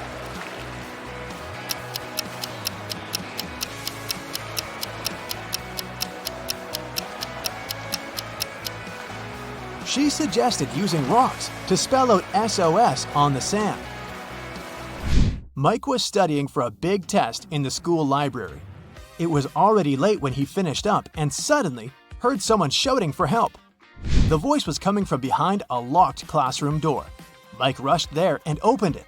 Inside, there was his classmate, Brad. He told Mike that he'd gone to grab a bite in the cafeteria, only to find it was closed that day. Suddenly, he blacked out. And the next thing he knew, he was locked in the classroom. Mike promised to find out who had done this. By morning, Mike had 4 suspects in mind.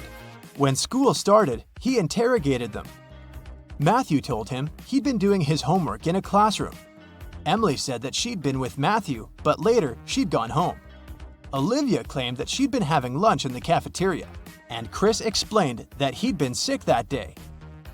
It took Mike no time to figure out who was guilty.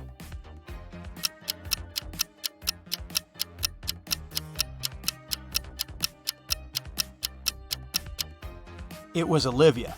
She couldn't have been eating lunch in the cafeteria because it was closed that day. Clara was in her hotel room when she heard someone knock on the door. She looked through the peephole and saw an unfamiliar man. He said, "Hi, I'm the hotel manager. Sorry to bother you, but our database has crashed. Could you let me in to confirm some information?" Clara immediately rushed to her phone and called hotel security. Can you figure out why?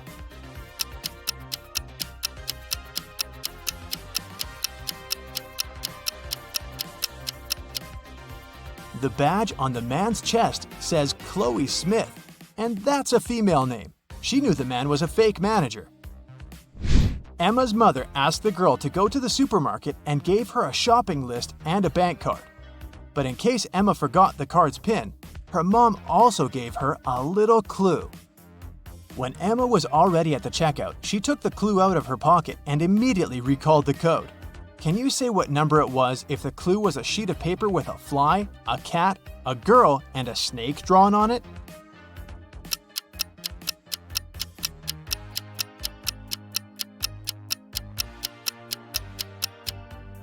The PIN was 6420.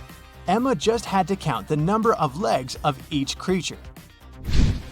Littlefield was a tiny village where nothing ever happened. But one day, Mr. Richardson, a rich farmer, arrived at the police station in tears, saying that 2 of his best cows were missing. There were 3 suspects, and each of them had to answer one question. "Have you taken your neighbor's animals?" Mr. Anderson said that he and Mr. Richardson had a common business and that he wouldn't risk their partnership. Mrs. Martinez stated that she'd been living in this village since birth and she wouldn't spoil her reputation because of some animals. And Mr. Jones explained that his family had been breeding pigs for centuries, and he didn't have any reason to steal cows. The police officer figured out who the criminal was. Can you?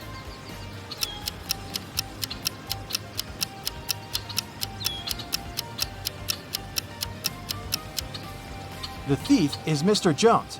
How did he know that it was cows that were stolen? Nobody had told him the animal species.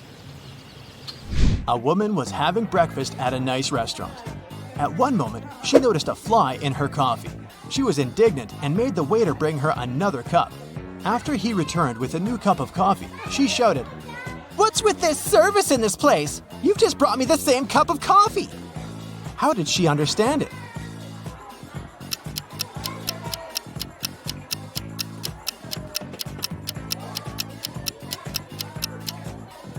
She had already put sugar in her previous cup of coffee. When she tried the new one, it was sweet. There's a barrel of water in the yard. You look inside and see that it's more than half full, but your friend argues that it's less than half full. How to figure out who's right without using any measuring tools or removing water from the barrel?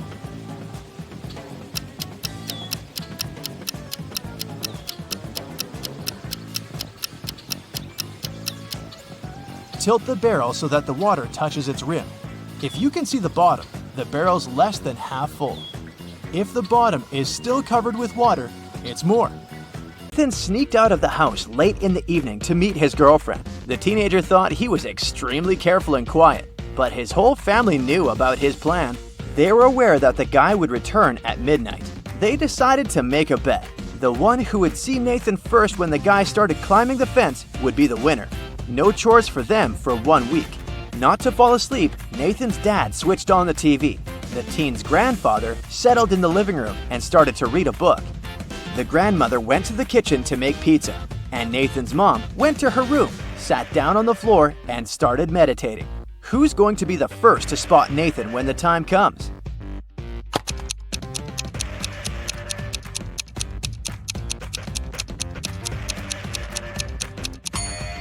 Nathan's mom. Her eyes will be used to the darkness, and she will see better than the others. The CEO of a large company called the police. He was sure that one of his employees, Victoria, had stolen a memory card with secret information. She was going to sell it to the competitors. The police arrived at Victoria's house, but the woman didn't let them in without a warrant. The officers had to leave to get all the necessary papers. When they came back, Victoria was already sitting in her car, ready to drive off. The police officers arrested the woman. They searched her car and clothes, but found nothing. And then, when they were about to give up, one of the detectives realized where Victoria kept the memory card. Can you figure it out?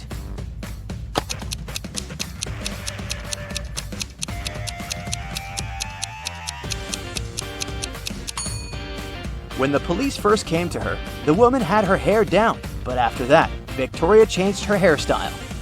The memory card is in her bun. Martin was driving past a bus stop when he saw 3 people standing there. One of them was Monica, a woman he had a crush on. Martin also spotted Sam, his friend, and an elderly lady who looked like she was freezing. Unfortunately, Martin had a 2-seater car. What should he do?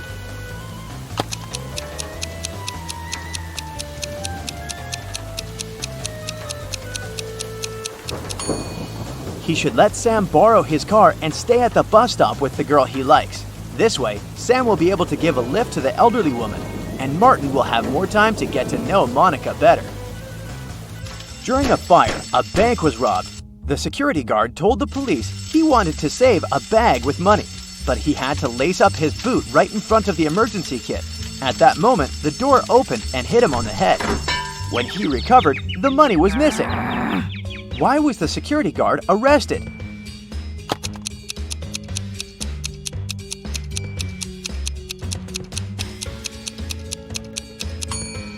All emergency doors open outward. Detective Adams came to the park to have lunch in the sun, but his attention was drawn by 3 men running around a fountain. Each of them was shouting, "Thief! Catch the thief!" The detective was confused. Who was the real thief? That's why he just kept watching. After some time, the distance between the men shortened. Detective Adams immediately realized who the real thief was. Can you figure it out too?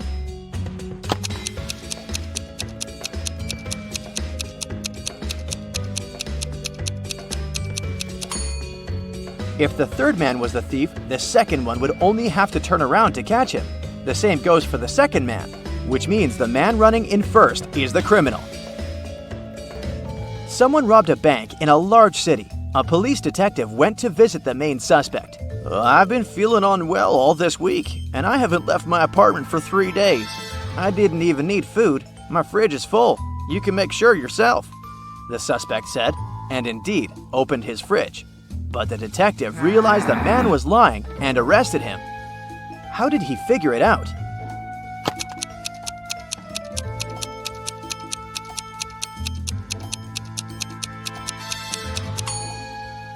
First of all, the bread on the table looks fresh.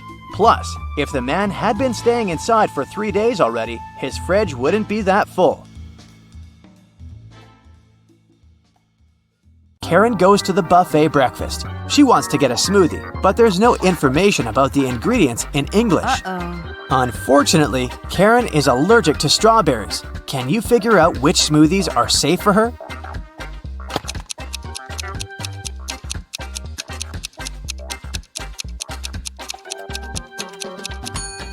It's all about the color. Only the green and yellow smoothies don't contain any strawberries for sure.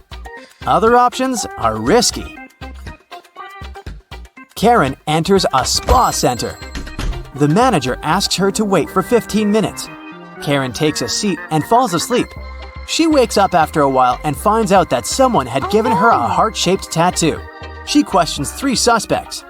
Bobby, the client, says, "Lady, I've just arrived on my motorbike. If I see any crazy tattoo artists around here, I'll tell you."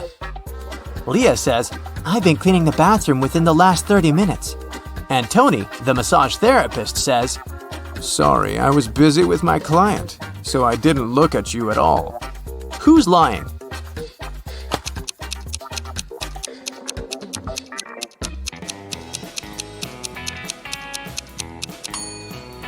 Bobby, this motorbike has flat tires, and besides, it was already there when Karen entered the spa. Luckily, the tattoo was temporary, and the massage therapist helped Karen to remove it, but he charged her $5 for his help.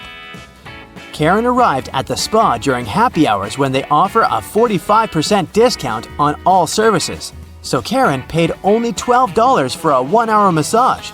Also, she had a pedicure for $7. When Karen left, she found a $50 bill on the ground. How much money did Karen spend in total? Can you count?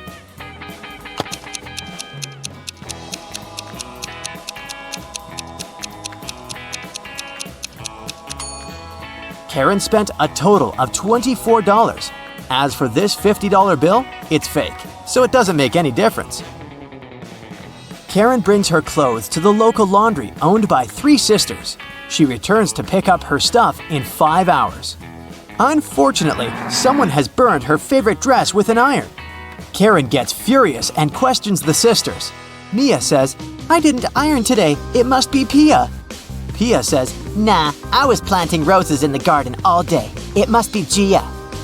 And Gia says, "I don't know who's guilty because I've been away all day." Who burned Karen's dress?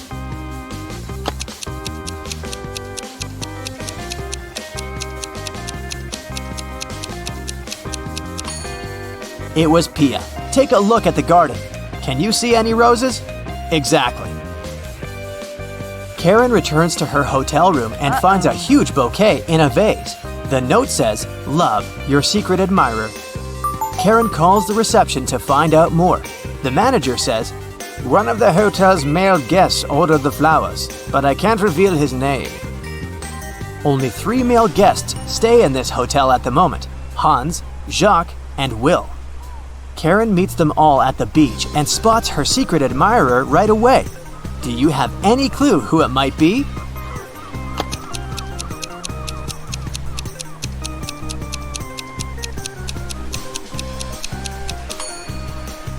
Karen received pink lilies. Take a look at Hans's shirt. It has a print with pink lilies. He loves these flowers, but this doesn't prove anything. Will has a tan line from a wedding ring, and he's taking pictures of his wife surfing. But Jacques is writing in the sand, and his handwriting looks suspiciously similar to the love note. Spotted! Karen and Jacques go for a walk. He brings her to a pier with 3 boats. Jacques says, "If you manage to guess where my boat is, I'm going to give it away to you." Can you help Karen find the right answer?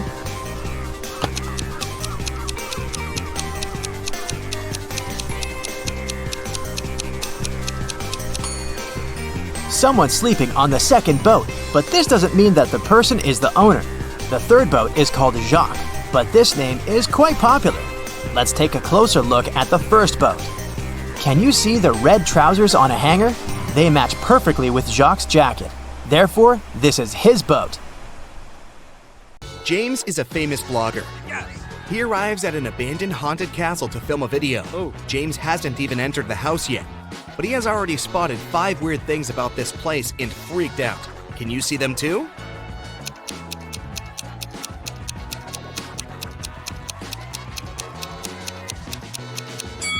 These footprints on the ground are too giant. It's winter, but this cherry tree is blooming. It should be the moon in the sky, not Saturn. Also, this black cat has 4 paws, but leaves footprints from only 3. James walks around the castle and gets lost in the garden maze. But in a while, he arrives at the front doors. Can you guess which way brought James here?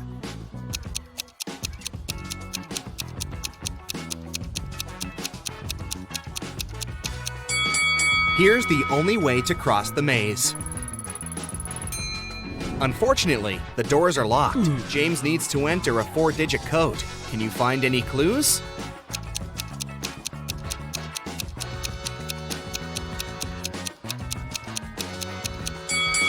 Take a closer look at the door. There are 4 stars painted on it. The first one has 5 rays, the second has 4 rays, the third one, 9, and finally, the fourth one has 7 rays. Therefore, the correct code is 5497. James enters the castle. It's very dark. Suddenly, someone grabs his camera and runs away to the library. James follows the thief. In the library, he faces a werewolf, a vampire, and a lady ghost. James questions them all. The werewolf says, "I only come here for magic books to find a way to become human again. I'm not involved in the robbery." The lady ghost says, "Someone spilled cherry juice on my favorite dress. I spent an hour in the bathroom trying to clean it. I didn't see anything suspicious." And the vampire says, "It's early evening now. I got up just a minute ago. Why would I need your camera anyway?" Who is lying?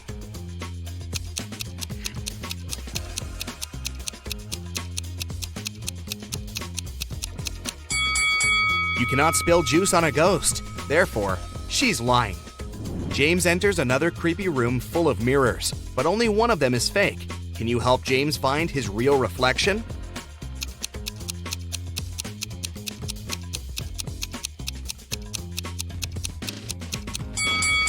Only the second mirror shows the truth. Oh, yeah. James enters the toilet room, but all cabins are occupied. Can you spot a zombie among the visitors?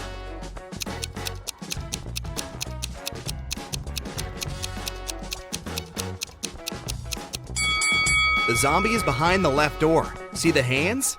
They are greenish. Suddenly, James finds an invitation card for a party. The castle owner, Luna, is having a birthday. James enters the main hall and sees 7 pretty witches sitting by the table. All look very similar, but each witch is wearing an outfit of a different color.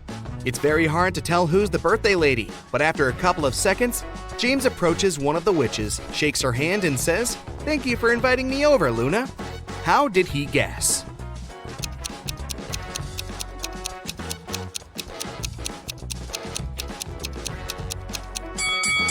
Take a look at these gifts. Each witch brought a box wrapped in the color of her outfit, but the green box is absent because Luna is wearing the green dress. Luna leads James to a company of 4 ghosts and says, "Welcome, stranger. Meet my granny." Can you help James find out Luna's actual grandmother?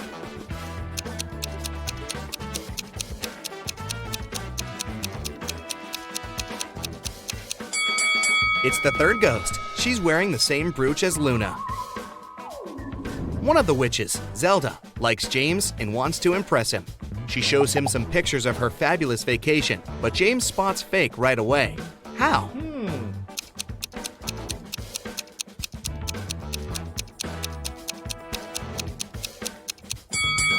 Take a look at the angle of the shadows in this picture. It's obvious that Zelda has photoshopped herself over this fancy beach view. In the middle of the party, Luna gets a message from her boyfriend, Carl. He lives alone only 20 minutes away from the castle. Here's what he sends. "Sorry for being late, honey. I'm still working." Luna yells, "Liar!"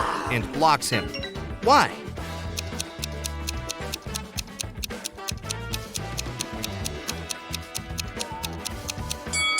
It's because of his selfie. There's a lipstick mark on the glass in the kitchen. Luna breaks up with Carl and uses a magic spell to teleport 3 handsome wizards to her dinner. When they arrive, Luna asks them just one question. "Do you guys have a girlfriend?" Magnus replies, "Lady, I work around the clock. I'm too busy for romance." Tristan says, "Oh no, I've never had any serious relationships." Ambrose replies, "Nah, I'm too picky. I'm still searching for the one." 2 guys are lying. Can you guess who?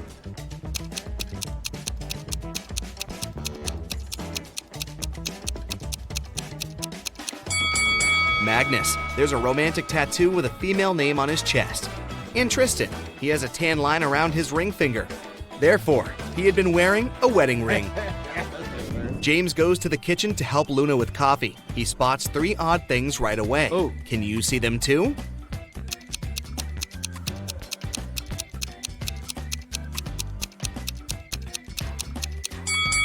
The candle flame painted on the canvas is moving. There's a zombie hiding on the shelf behind the jars. And also Luna puts salt in the coffee pot. Luna comes back to the hall and sees that someone had scratched her favorite oil painting on the wall. She interrogates 4 suspects among her guests. Magnus says, "Whoa, I haven't even noticed the painting." Sophia says, "Sorry, I was having a phone call." Zelda says, "No worries, honey. I can paint you a new one better than this." And Glinda says, "I was in the bathroom. I don't know who ruined the painting. Who is guilty?"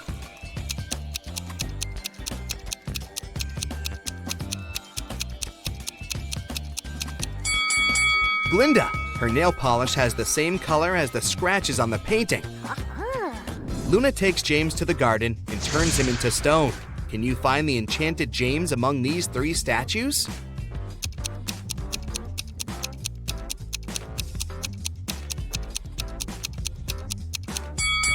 There shouldn't be any grass under a real statue. Meanwhile, James has only been a stone for a few minutes. Therefore, we need to choose the only statue with grass underneath. James asks Luna to let him go. She says, "Okay, but first, you should crack my riddle.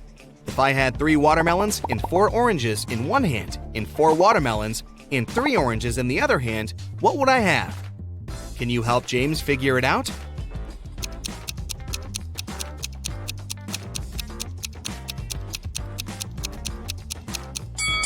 To solve this riddle, we need to think literally. The correct answer is, she would have very large hands. James wakes up in a dusty basement. He wanders around and finds 3 doors, but each way is guarded by a creepy magical creature. A hungry vampire is hiding behind the first door, and a fire-breathing dragon is waiting behind the second door. And there's a giant mutant rat behind the third door. Can you help James choose the best option?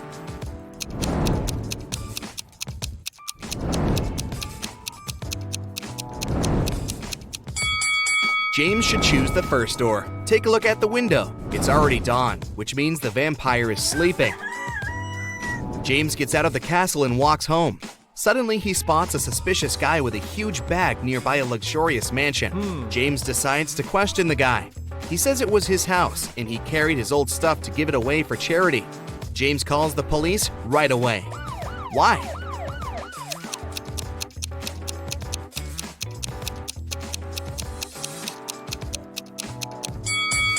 Take a look at the window. The glass is broken, and the guy's coat is torn. Why would he need to leave his own house through the broken window? Therefore, he's probably a thief. Finally, James arrives home. He checks his emails and finds 3 letters from different witches. Linda offers him to study at her magic school. Zelda invites James to visit her villa in Antarctica.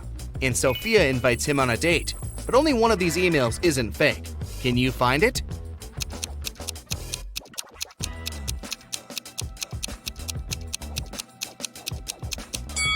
Linda's email is just spam. She doesn't mention his name in the message, and it also contains a suspicious link. Zelda sends him a picture of her villa, but it's clearly not in Antarctica, so only Sophia's email is real. James agrees to go on a date. He arrives at the meeting point and faces not 1 Sophia, but 5. Unfortunately, a wicked wizard had cloned her. He tells James, "You only have 1 chance to choose the real Sophia. If you succeed, I'm gonna let her go." Can you help James?